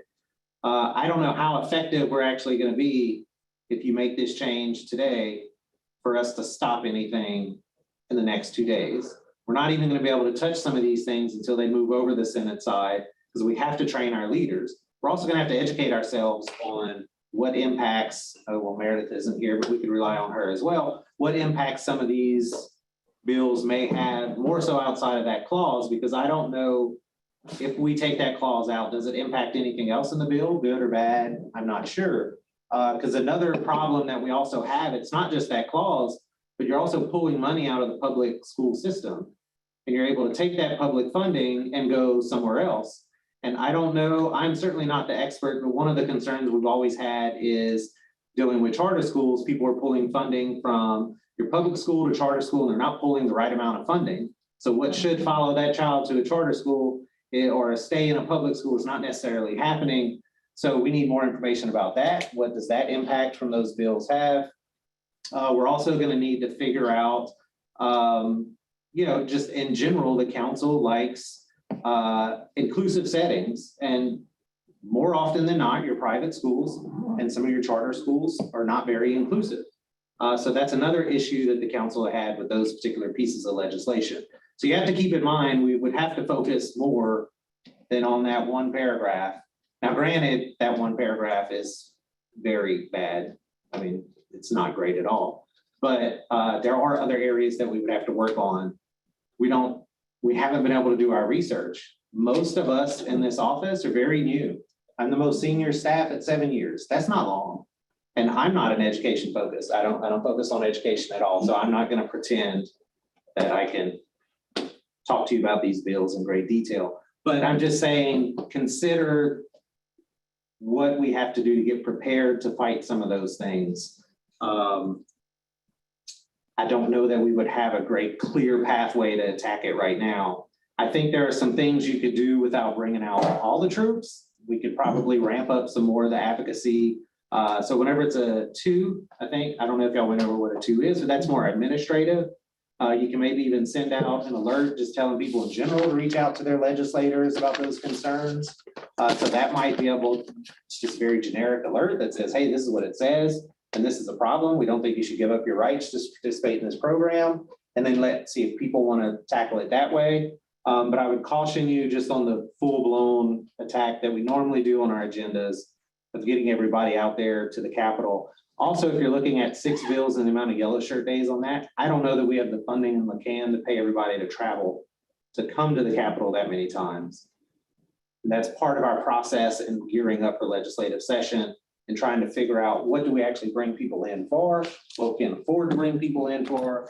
But that's there's so much planning that goes into these things that I know y'all don't know the ins and outs of, and you don't need to, because that's what you pay us to do. So we just like to share some of that information when you consider some of the changes that you want to make. But ultimately, you make the changes, just know that those are some of the things that we have to consider, and it may not end up happening the way that you want it to happen. And the final thing, since these meetings are a little different this time, we don't have our LACAN leaders here. Keep in mind that they have always recommended to the council, at least in the 7 years that I've been here, a max of 3 to 4 issues that they're working on. So if you want to tackle those bills, more than SB 192 comes out. And I would caution you when you start looking at some of the funding pieces, such as dental and the FHF, all of you here that are advocates, just because it's in there now, it doesn't mean it's in there on the Senate side. So I would recommend you probably not touch those, because you want to make sure that that funding stays in there. That's what I got. So we need to move it to a 1.1B in order to do what you're saying, like just to give people more information in it about it, to be able to outreach. That's what I want, Brenton. You have to come in here and stroke out. Well, no, I needed him. The heat is going to be distracting. I knew he was not coming in here to say support Bambi. I haven't been here all day, no. Not support Bambi. Oh, So if we can. Why make a do motion, you move it. have to be such Hold of a, Hold on just 1 minute, Ms. Heimel. on for a You haven't been recognized yet by the chair. And And Ms. Polozola is still talking. you don't need a motion. I can move it for you. Oh, okay. Yeah, yeah, so Okay. we don't need a motion. We'll just do that. Go ahead and say that out loud before I adjust those comments. Oh, okay, so it's not necessary that we make a motion on this item because as the executive director, one of my powers is to just is to move the ranking of some of our legislative advocacy agenda items. So we'll move it up to a 1B. You'll probably see it like that on Friday, once changes are made to the tracker. And it's been updated on the website. So those bills will now be a 1B instead of a 2. So it's not being dismissed. The education, or y'all thinking of the now stuff, not the now, the 645? HB 645? I didn't know which ones y'all were tackling. I think you should say six education. Yeah, the 6 education. I was also gonna say the 645, I don't think is gonna have any opposition really. Okay, now, you're recognized by the chair, Ms. Heimel. You got the floor. yeah, for what Mr. Brad was saying. So how many items are we going to really work on? Seriously, that's what I want to know. Is there going to be a 1 or is it going, are we going from the 1 into a 2? Or are we going to skip 1, go to a 2 and 3, or how's it going to really work? Okay, so the bills that the council originally voted to have as priority 1 on our legislative advocacy agenda, those are going to stay a 1. And the 6 education bills that Ms. Polizzola was talking about, we're going to move those up from a ranking of level 2 priority to 1.B. So we'll move it up and we'll just ramp up our advocacy, our administrative advocacy a little bit on those. So how are you going to, is it going to be like into slots? Or is it going to just, how is it going to work out? So that just, all that refers to is the way that we track bills when they come out. It just, it's basically just a system that we use internally to prioritize something. So nothing is changing other than we'll send out some more alerts about those particular bills. Oh, okay. Alerts. Okay. Hey, that's what I wanted to find out. Okay. Okay, thank you. Ms. Hayno, I see your hand. You're recognized by the chair. You have the floor. What do you, Amy, with all your powers, and your words, not mine, like, how do we determine the priorities of the bills? And I do have realized that like the agenda we set, Brendan, is not just your head in the doorway.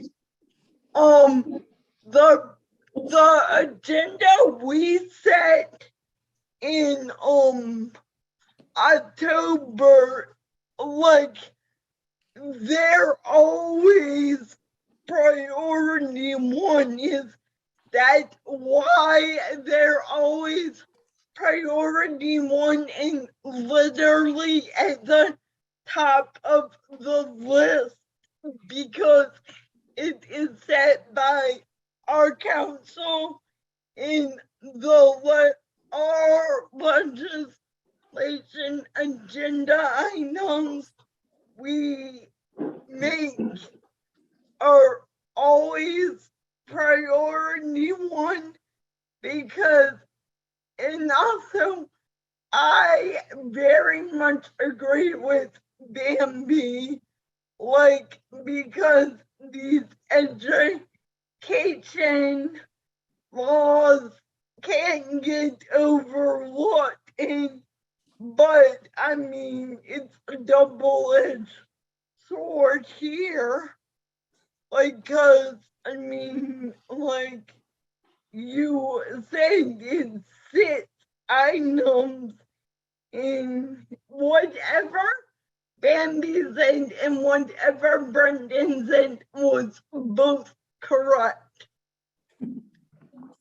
Yes, so you're exactly right. If the DD Council has a bill on their agenda item, on their legislative advocacy agenda, it automatically becomes a priority one. If you voted on it, it's a priority one. And then the rest of the bills, we go over internally. So Brenton, Ebony, and I, and we read the bills and we see what they're about, and then try to determine based off of the council's mission, sort of where they fall in priority. Yeah, so that, because there are so many bills out, I mean, Bambi's tracking 100, I don't even know how many we're tracking. I saw that. Yeah, and that's just a small portion of the bills that are actually done every year. They're adding more every day. Yeah. Does that satisfy your question, Ms. Hayno? Yes, sir, it does. Okay. So from that point, it's going to be moved to that legislation is going to be addressed. I'm looking at the agenda. It's 2:50. We have a 10-minute break. So at this time, if there's no objection, do we have any comments before I go any further?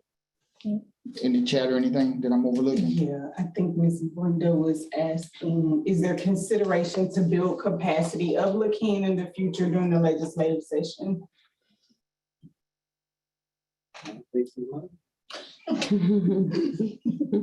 Just gave it to Lily. The answer to the question Ms. Cosay is really just gonna be about the funding, and that's just something that we'll just have to continue to look at allocation. That way they can have a stronger bigger footprint in during the legislation, if that answers your question. So at this time, are there any more questions? Any questions in the room? Is this public comment time or is this? We're at the break, then we're at public comment. We have public. So we just go break and then come back for public comment? Is that all we have left? That's all we have left. Can we just do the public comment? Okay, if that's by unanimous consent, we'll go ahead and push on. I mean, If you have to take a bathroom break, by all means, everybody wants to be gone by 3:30. Well, because I have two more, just wanted to say if I could be recognized. Just if we can, I was asked if to make this request to provide email announcements of the DD Council meetings so that the public is aware of it. Okay, so the floor recognizes Ms. Bambi Polozola. Go ahead. I don't know if that needs to be a motion, if that's just something you could We do. have a listserv and email announcements go out. We have a memo that it goes out to everybody on our listserv, so. Announcing this meeting, our quarterly meetings, okay. Well, then- And on that thought, excuse me for a minute, let me interject something. This is for the council members and those of the public. That way we can be more proactive. Please make sure that your mailing information is correct. Whether your contact information is correct, because there's some who've not been receiving the correspondence that's being distributed electronically. Make sure that your contact information is correct. That way you can receive it. And also another thing I wanted to bring forth is making sure that we try to be as proactive as we can as council members now that the public health emergency has been lifted with the roundtable meetings, and just make sure that we get more and more active in the community again. That way the DD Council can be recognized from doing what it was initially put in motion to do from that point anyway. So I'm sorry, I just want to make sure I put that out there. And I apologize, I probably get them. I get, as a council member, I know I get the notices of the meetings and probably just overlook the one that I get for the general DD News, was it LADD News? Is that how it goes out? Amy? It goes out, No, I don't think it's a DEC news. No, it's a citizens letter. It's a So if citizens letter. anybody is on the email or the request list, and Hannah's here because she sends out the citizens letter to those that want the information. So we've added anybody that wants that information, they can get added to that citizens letter listserv, and we can email it to them that way. I'm not sure which member or. But can it be sent out as a LADD news so that people don't have to opt in, that everybody gets it? Like this, just an announcement of that our meetings are gonna be happening? I mean, if the executive director is in agreement with that, yeah. Yeah, we can do that. Okay, and then my next thing is just in regards to, and you asked us to have input, like to make the virtual ability to comment during DD council meetings, that as we look at what process we want to put in place to allow an ADA accommodation, like what does that look like in regards to allowing the public to comment, those that are participating virtually? And I think it needs to be like very structured, like you have, a certain amount of time or certain text they can send in that could be read at a certain time. You need to allow them as an ADA accommodation for the public to participate. They may need to be virtual, but they also need to have the opportunity to be able to speak, but it needs to be very defined, I think, to keep our things, structured. It does. And when I opened up the council meeting, one of the things I did ask was, please be patient because this is virgin territory for what we're doing on this particular meeting. This was a quick throw together just to try to see what works and what doesn't work. And if you remember, I did ask council members to take notes on, and we're open for ideas on how to be able to make this work, because like Ms. Polazola said, we want to make sure that it's accommodating and it's structured all at the same time, and nobody gets dismissed because there are no big guys and little U's with it. It was not our intention for it to be like this. Truth be told, it was my request as the chair that this meeting be 100% virtual, but that was not able to be met. So, And to be honest, staff would have preferred for it to be 100% virtual too. It's significantly easier for us to manage that way. This has been a logistical nightmare. yeah, logistically, this has been challenging. Did you have anything else to propose over? Because I see hands on the screen. No, that's it. Okay. So we're up to public comment. Vice Chair Banks, I see your hand. You're recognized. Then I see Ms. Hayno, then I see Ms. Bazil. We'll go in that order. Okay, thank you, Chair, for recognizing me. Where do we get the yellow shirts at for Yellow Shirt Day? Because I just want to know where I get a shirt from. Because I saw the emails. And another thing, when they are sending out these emails, they're only sending them out. I know I went back and checked mine during lunch because I wanted to start going to the round tables and stuff like that. They're giving it to us 4 days before the event. That's not enough time for people that work, for people that has kids with disabilities that we got to try to get somebody to watch our child. It's just not enough time. Like, can we get like a month or 2 weeks or just a little bit more time? Because I look back at all of those emails, I'm getting them like 4 days before the event. Okay, I'm gonna let Vice Chair Banks, I'm gonna let Ms. Ebony Haven respond to your answer one point. Yeah, so Vice Chair Banks, I know we would all love like as much notice as possible, but when you're talking about the legislative session, we're waiting until those agendas come out, which may not be until like 2 or 3 days before the bill is gonna be heard. Oh, okay. So let you all know as soon as we know, so that you have the time, but sometimes it's out of our control. Not sometimes, but all the time it's out of our control. Okay. As far as Yellow Shirt Days, we're just letting you know as soon as we get the information. Okay, all right. I just wanted to make sure, because I was like 3 days. Oh man, I just. But all right, thank y'all. I yield the floor. Next hand I see is Ms. Jill Hayno. Ms. Hayno, you're recognized by the chair. You got the floor.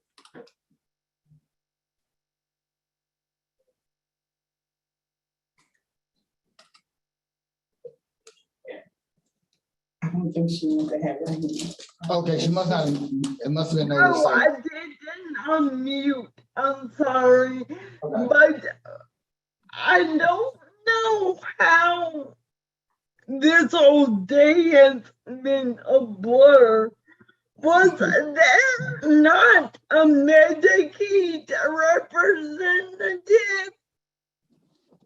Did we look past, like, They weren't able to attend today. oh, okay. No, ma'am, it was not an oversight. They were not able to attend today. So there was no representation for this particular meeting. Okay, sorry.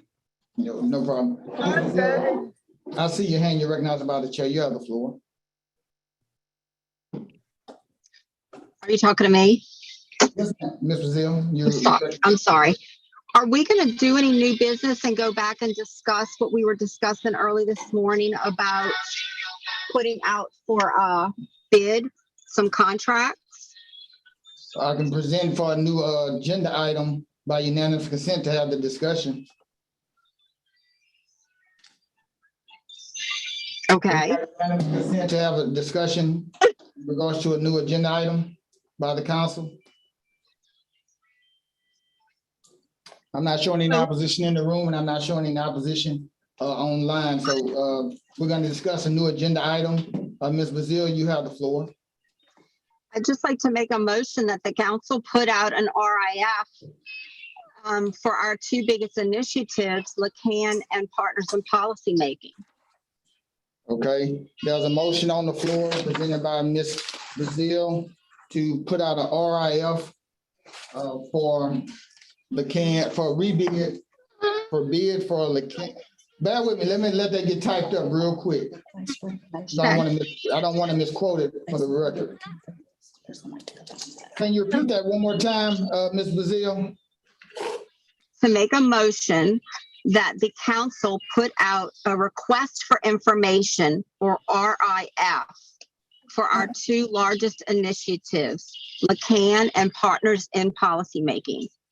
An RFI, I'm sorry, I said it backwards. Okay. Stand by, this is being typed up so I can put on the screen for other council members to be able to have a visual of the motion.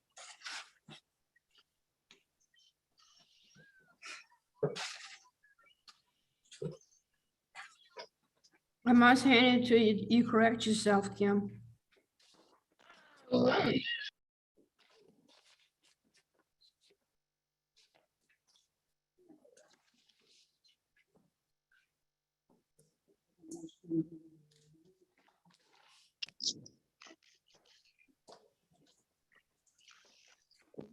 This was specific to Partners in Policymaking and LaCan. Kim, you're starting to break up, Kim. We were able to make her out, Ms. Hyman. She said specific to Partners in Policymaking and LaCan. We were able to make her out. Oh, okay. Because Okay. I couldn't tell because it was a little choppy. Yes, ma'am. Okay, so there's a motion on the floor for the DD Council to put out a request for information, initials RFI, for the Partners in Policymaking and LaCan contracts. Do I have a sec, do I hear a second? I can second the motion. Okay, Yeah, I could second it. okay, it's been moved by, it's been motioned by Ms. Bazil, it's been seconded by Vice Chair Nicole Banks. We did hear you, Ms. Heimel, but Ms. Banks seconded before you from the Oh, I didn't even hear it. So I don't have my hearing aids in. Okay, So forgive. no problem. Apologies. So we're getting ready to move into discussion. I see hands raised. I want to remind everybody there's a motion on the floor and it has been seconded. Mr. Davis, I see your hand. The discussion in regard to the motion that's on the floor. You're muted, Mr. Davis. It does not pertain to this motion, but it pertains to another new business item. Well, I'm asking that you table that until we're able to move forward with this motion, Mr. Davis, but we'll come back to you, okay? Okay. Okay, Ms. Webb, I see your hand. You're recognized by the chair. Discussion is going to be in reference to the motion that has been second on the floor.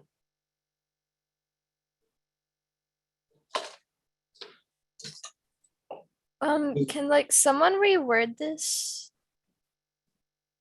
Like restate what it means? I'm a tad confused. Okay, so basically, the question, to try to put this in perspective, this motion, at the moment, the DD Council has, is it the direct oversight? Is that the word? I'm looking for? Yeah, we have I- and partners, but we have contracts with basically fiscal agents who are two different families, helping family centers to be the fiscal agents of these. Okay, so to put it in perspective for you, Ms. Webb, asset management.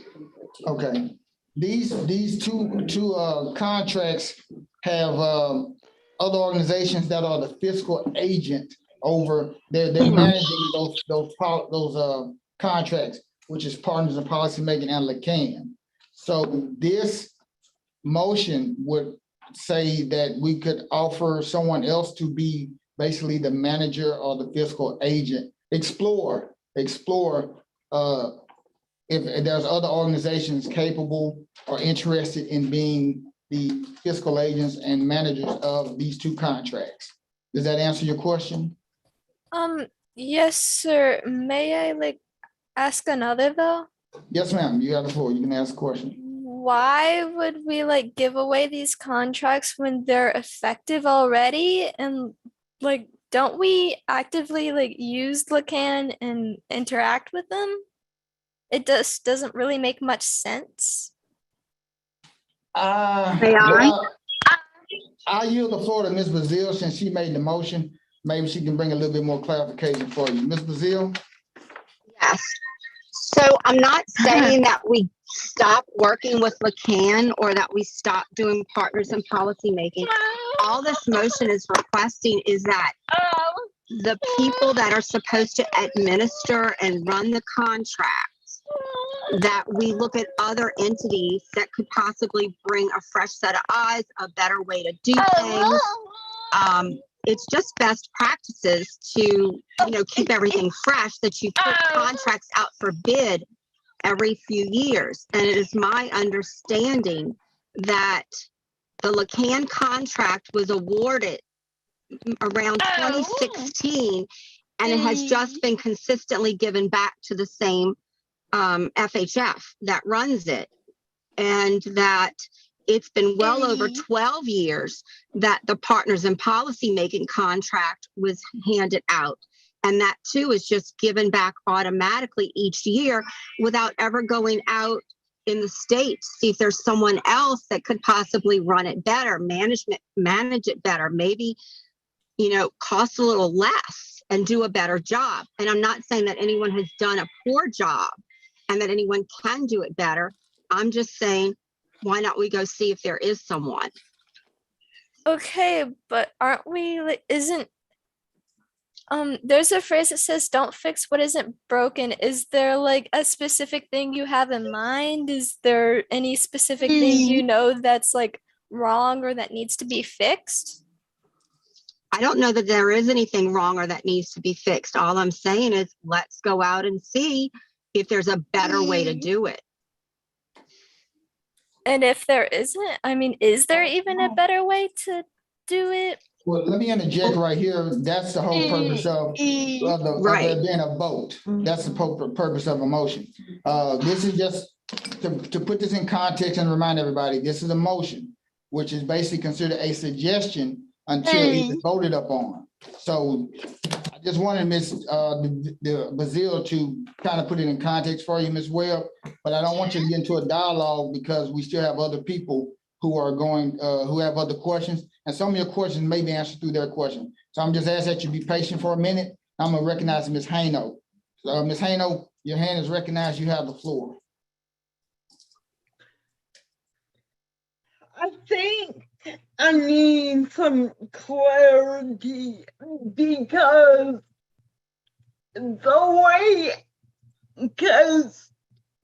I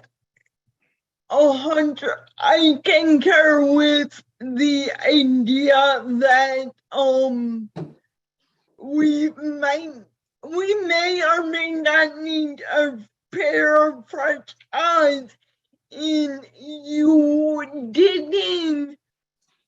don't know what works and what doesn't work until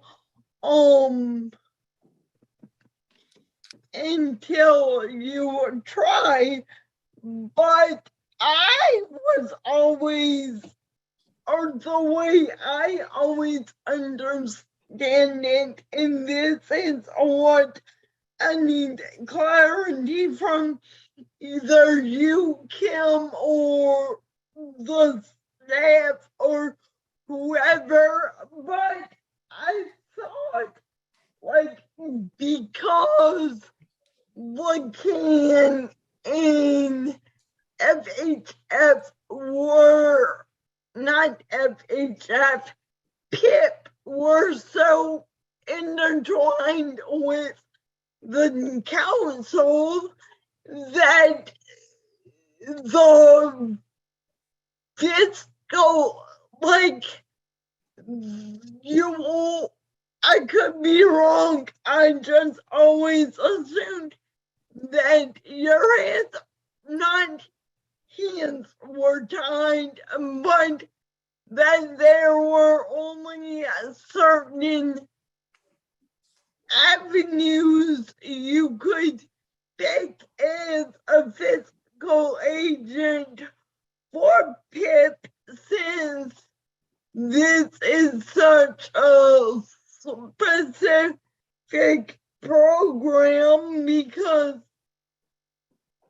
I don't know why I said because, but like, could you give me other examples of other fiscal agents we could use? Well, Jill, let me say about Partners. Partners does have a handbook that you have to follow that was, developed by the one in Minnesota. So that would still be followed and we would still have the Partners program. It's just the person that we would contract with to run the program and who would manage the money. That's who I'm saying go out and contract. Okay. Okay, your question satisfied, Ms. Hano?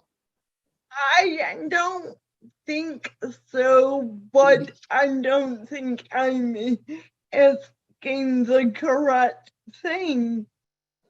Like, cause to me, I mean, and again, this is like, I'm agreeing with you, but I just want to organize this in my head more. But to me, Partners is more of a specific program than, let's say, like, customized employment.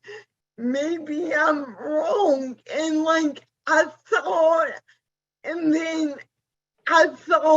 only an FHF could hold a LaCan contract. Let me interject for just a moment.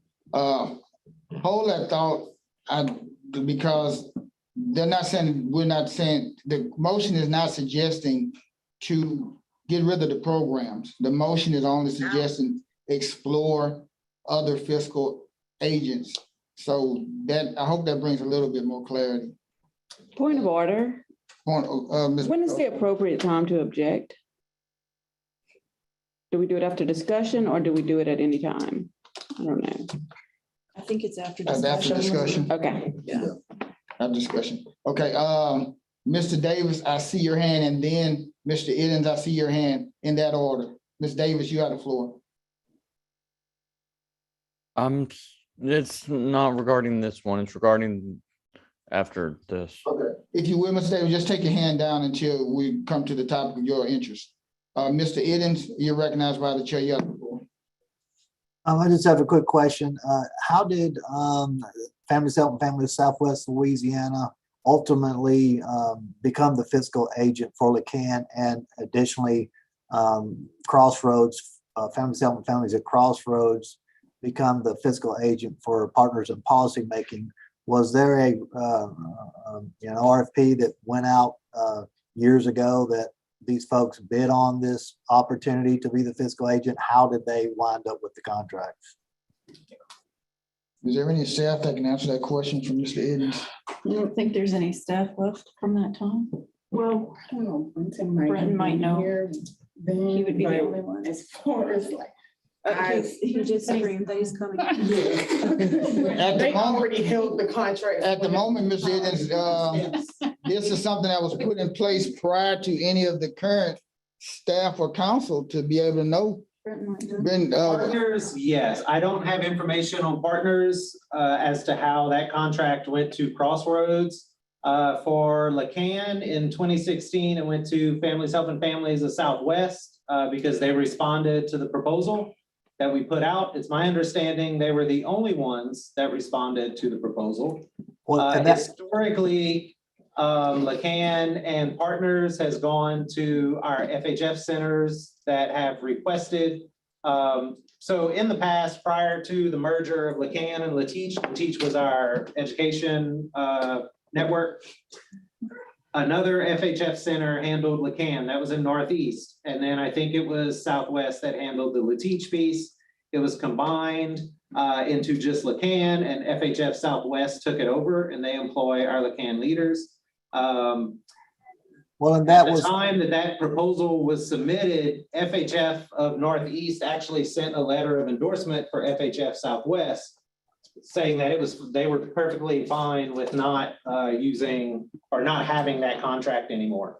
Historically, the reason why Partners and LeCan have gone to FHF is because they share our values and our vision, and by our, I mean the council.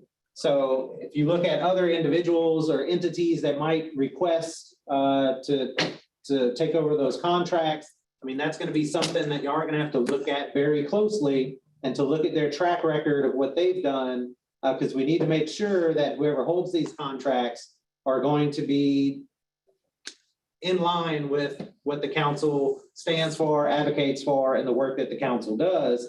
Otherwise, we're going to have conflicts there where this new contractor might come in and start working on things that may not be in line with what we do. And then how are they supposed to employ people and work and help support people that may not be in favor of the council's work? So that's something to also consider in your discussions.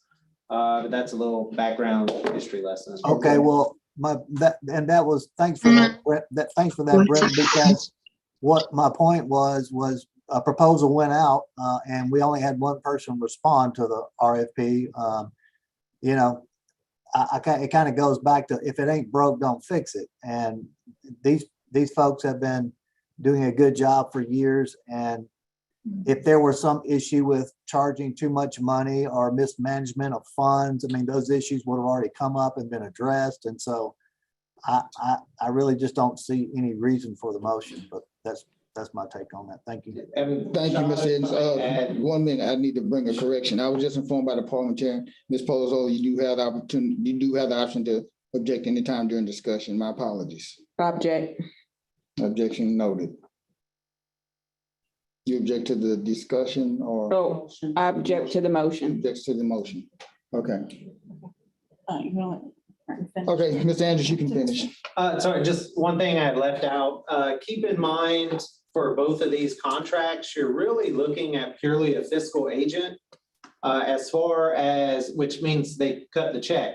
As far as what's actually happening, the work that's being done, the direction that's given, I would say a majority of that weight comes from the directive that the council gives and that you provide to staff, and we provide that to educate our contractors. So I wanted to make that statement just so you know that switching to another contractor isn't necessarily going to be a perfect cure, because that contractor is still doing the work that you're telling them to do, and that you have staff that you pay to make sure the work that you want done is happening. So this person is really just going to be cutting checks. They're not really directing the work in those contracts as much as, I don't know, maybe some people think, if that makes sense. It's very different than our FHF contracts, where we just give them these deliverables and they go forth and they achieve it however they think possible. Whenever it comes to partners and LaCan, we are very involved in the ins and outs and the how to do's, especially more so with LaCan. I don't want to speak too much partners because that's not one of my contracts. But with LaCan, it is very much more of a fiscal agent type situation. We do bring Susan in when we have to deal with personnel issues because they are her employees. But for the most part, it's mostly council and leadership that are involved in running that advocacy network. Okay, thank you for that.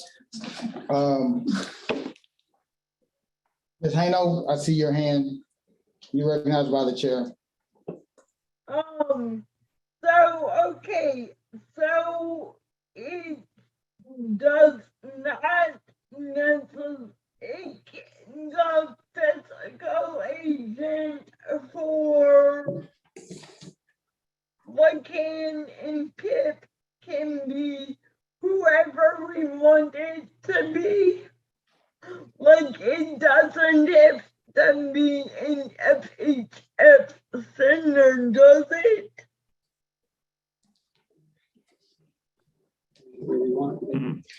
It will be whoever responds to, let me refresh everybody's memory.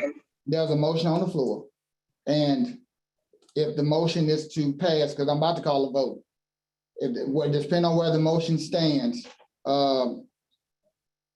then that's when we'll do the, right for information. I hope that answers your question. Has everyone do we have any more comments? I see any hands in the room. Is there a hand up on the screen? Okay, Ms. Hogan, I see your hand. You're recognized by the chair. You have the floor. Are these the only two contracts that have outside fiscal agents? No, they're not the only two that have fiscal aid. They're the only two in discussion at the moment, correct? Well, they're the only two in discussion, but they're also the only two that operate like that. Our other contracts are different in that technically, like, we work with People First. The Arc of Louisiana is the fiscal agent for People First. So we do have some other contracts that are like that where we have fiscal agents. Who are the people who technically get the contract and use it. And if that was the case, I was just wondering from Ms. Bazil, why these two particular contracts she was making the motion for.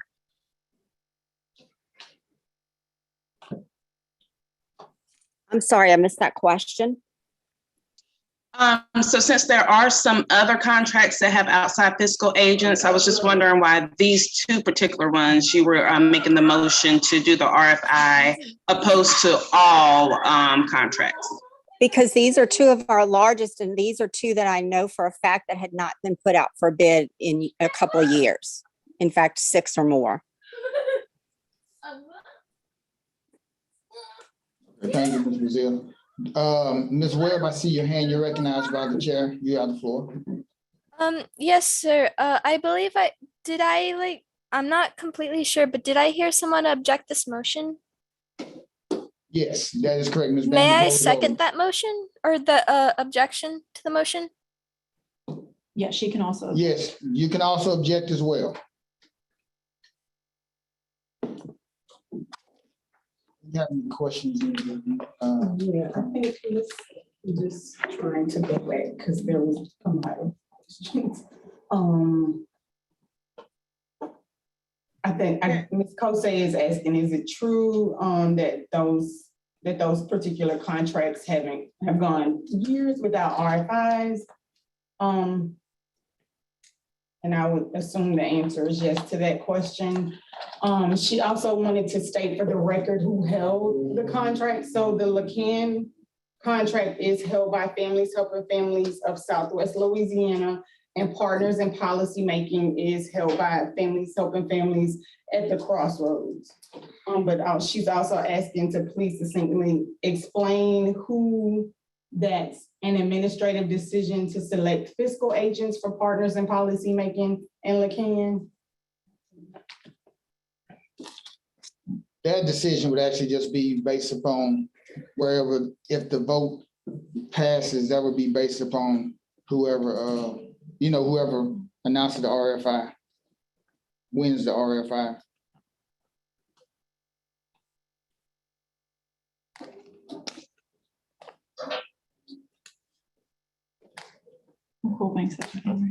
Vice Chair Banks, I see your hand. You're recognized by the chair.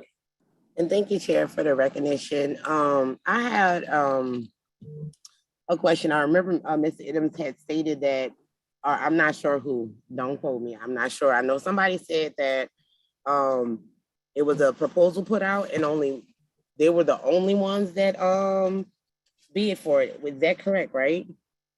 That's correct. Okay, so how do we know that's what was stated? Let me say it like that. Okay, there could be others out there. I'm not saying what's broke now, don't fix it, because if it's going good, it is. But we know that there is some things that does need to be addressed and some things that is not quite working out. And we've been talking about it, I know, for the last 2 years since I've been on it, and other people have been talking about other things too that all ties into this. And I just hope that everybody just consider that. I'm not saying that these people are not doing their thing. They are doing an awesome job at what they're doing, but to consider other things and just to have an open mind. We're not saying we're going to replace anybody, just have an open mind about it. Okay, thank you for that. Ms. Haino, I see your hand, you're voting, you recognize. My bad. Okay, no problem. I'm Mr. Edens. Thank you, sir. Is there a policy that says that an RFP should go out every so many years or at the end of the contract with the current fiscal agent? No, there is no policy like that. Okay, thank you. Do you have any more questions?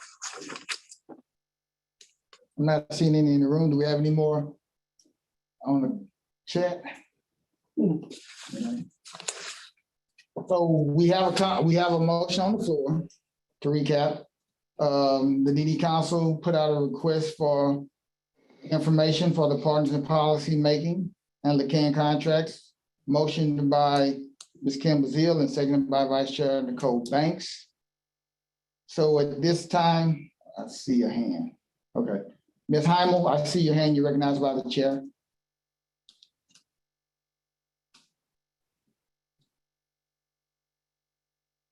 Ms. Heimel? Maybe an oversight. Any other hands? No. All right, due to the nature and the concern of this vote, I'm going to go ahead and move forward with a roll call vote. That way we know exactly where this stands. So we're getting ready to go to a roll call vote. I'm gonna ask Ms. Ebony to conduct the vote. I'll explain. So a yes would be to put the Lacan and partners in policy making contracts out for a request for information. And a no vote would be not to put those contracts out for RFI. So Ms. Banks? Yes. Ms. Banks, yes. Ms. Bazile? Yes. Ms. Bazile, yes. Ms. Bayham? No. Ms. Bayham, no. Ms. Kosei?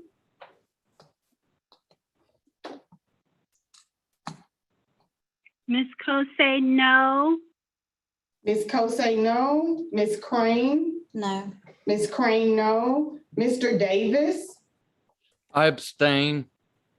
Mr. Davis abstains. Ms. Eagley?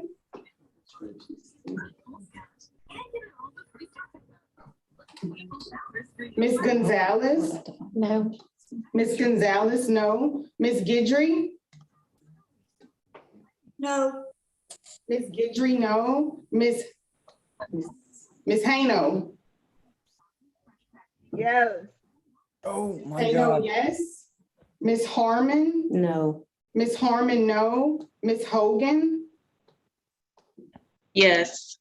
Ms. Hogan, yes. Ms. Hymal, Yes. Ms. Hymal, yes. Mr. Edens, No.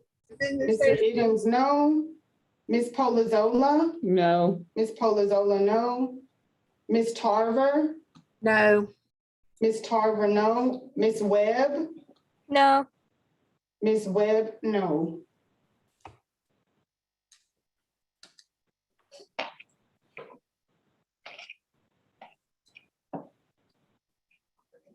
You have 5 yays, 10 nays, and 1 abstention. Okay.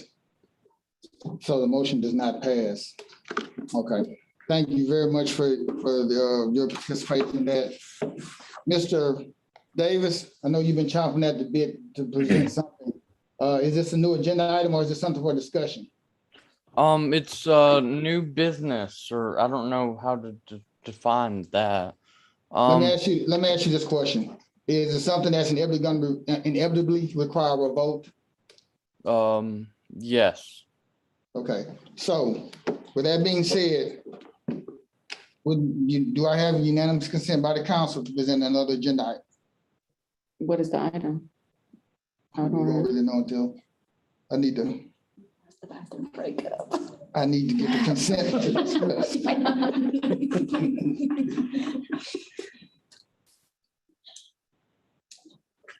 Okay, Mr.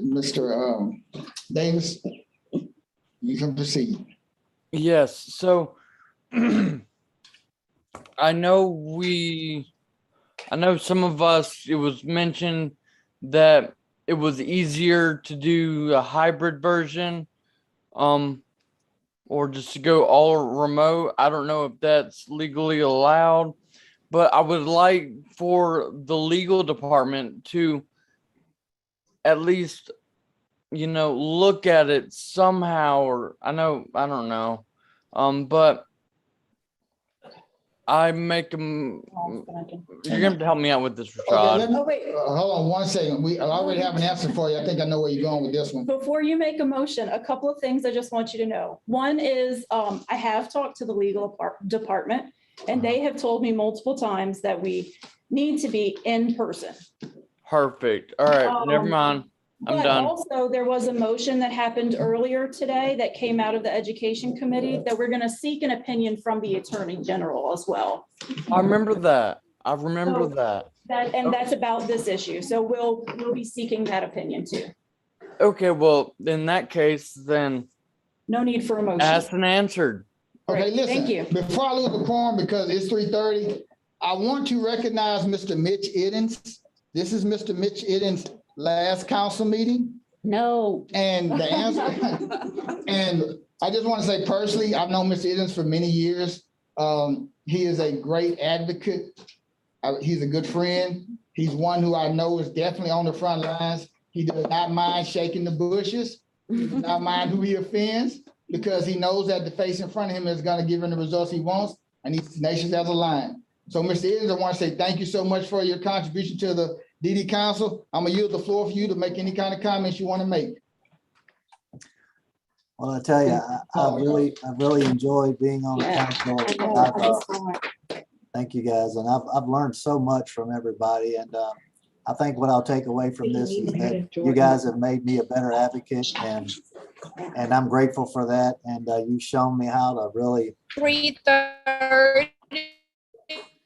how to really just stand up and express your opinions and not be afraid to do that, and work with a group of people to accomplish some things. I was really proud of some of the things we've been able to accomplish, and that I got to be a little bit a part of those things. And look, in the future, if you guys would entertain having me back on the council, and I'm eligible to do that, I'd certainly entertain that. So thank everybody, and you guys are great, and just keep up the good work, and you guys are doing some great work. And like Rashad said, it's okay to disagree sometime. We don't always have to agree with each other, but we all have the same mission. We're all working towards the same goals. We all are advocates for ourselves and our family members and people with disabilities. And just keep up the good work, and I appreciate everything you guys are doing, and just thank you for letting me be a part of it.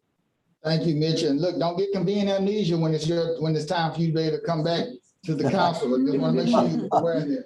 Also, I want to make sure that we do recognize that even though they're not in attendance, this will be Crystal White's last meeting. She's rolling off, and also Mr. Matt Revere. He's rolling off as well. So with that being said, we definitely want our council members to make sure they look at some other people. Ms. Hayno, I see your hand. Let me just make some quick announcements real quick. Next quarterly meeting, business meeting is gonna be July 20th, 21st. Hopefully we will have a lot of hiccups that we've had today for this session ironed out. Again, thank you for your patience. Ms. Hayno?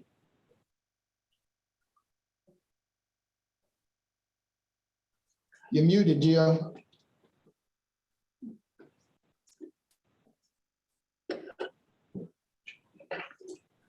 My computer is wonky, but I just wanted to give a shout out to Mitch. You've taught me so much, and I'm sad to see you go, but I am very sad not to see you and Jessica at the next in-person meeting, because it's coming around the corner.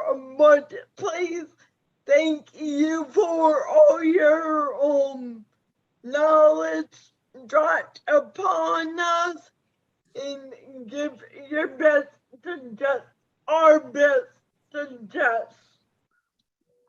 Thank you, Jill.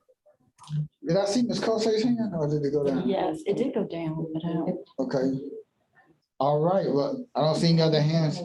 Do we have any other announcements besides the, oh, now I heard her. Ms. Kosei, I'm sorry, you have the floor. I saw your hand.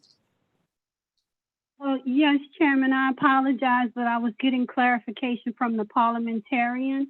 I needed to abstain from that motion, and I don't know how we do that. I don't think we even have a quorum.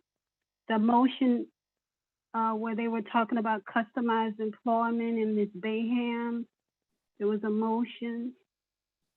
Oh, that wasn't the education motion. It was the Education motion. When to redirect the funds. I apologize. I need to have that abstained, so I won't have a perceived conflict of interest. Okay. Thank you.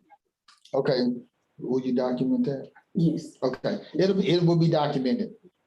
All right, the time is 3:35. If there's no further business and if there's no objection, we'll adjourn the meeting. Thank you for your service, Mitch, and see you around. Thank you, Logan. Appreciate you. The Yes, meeting is sir. now adjourned.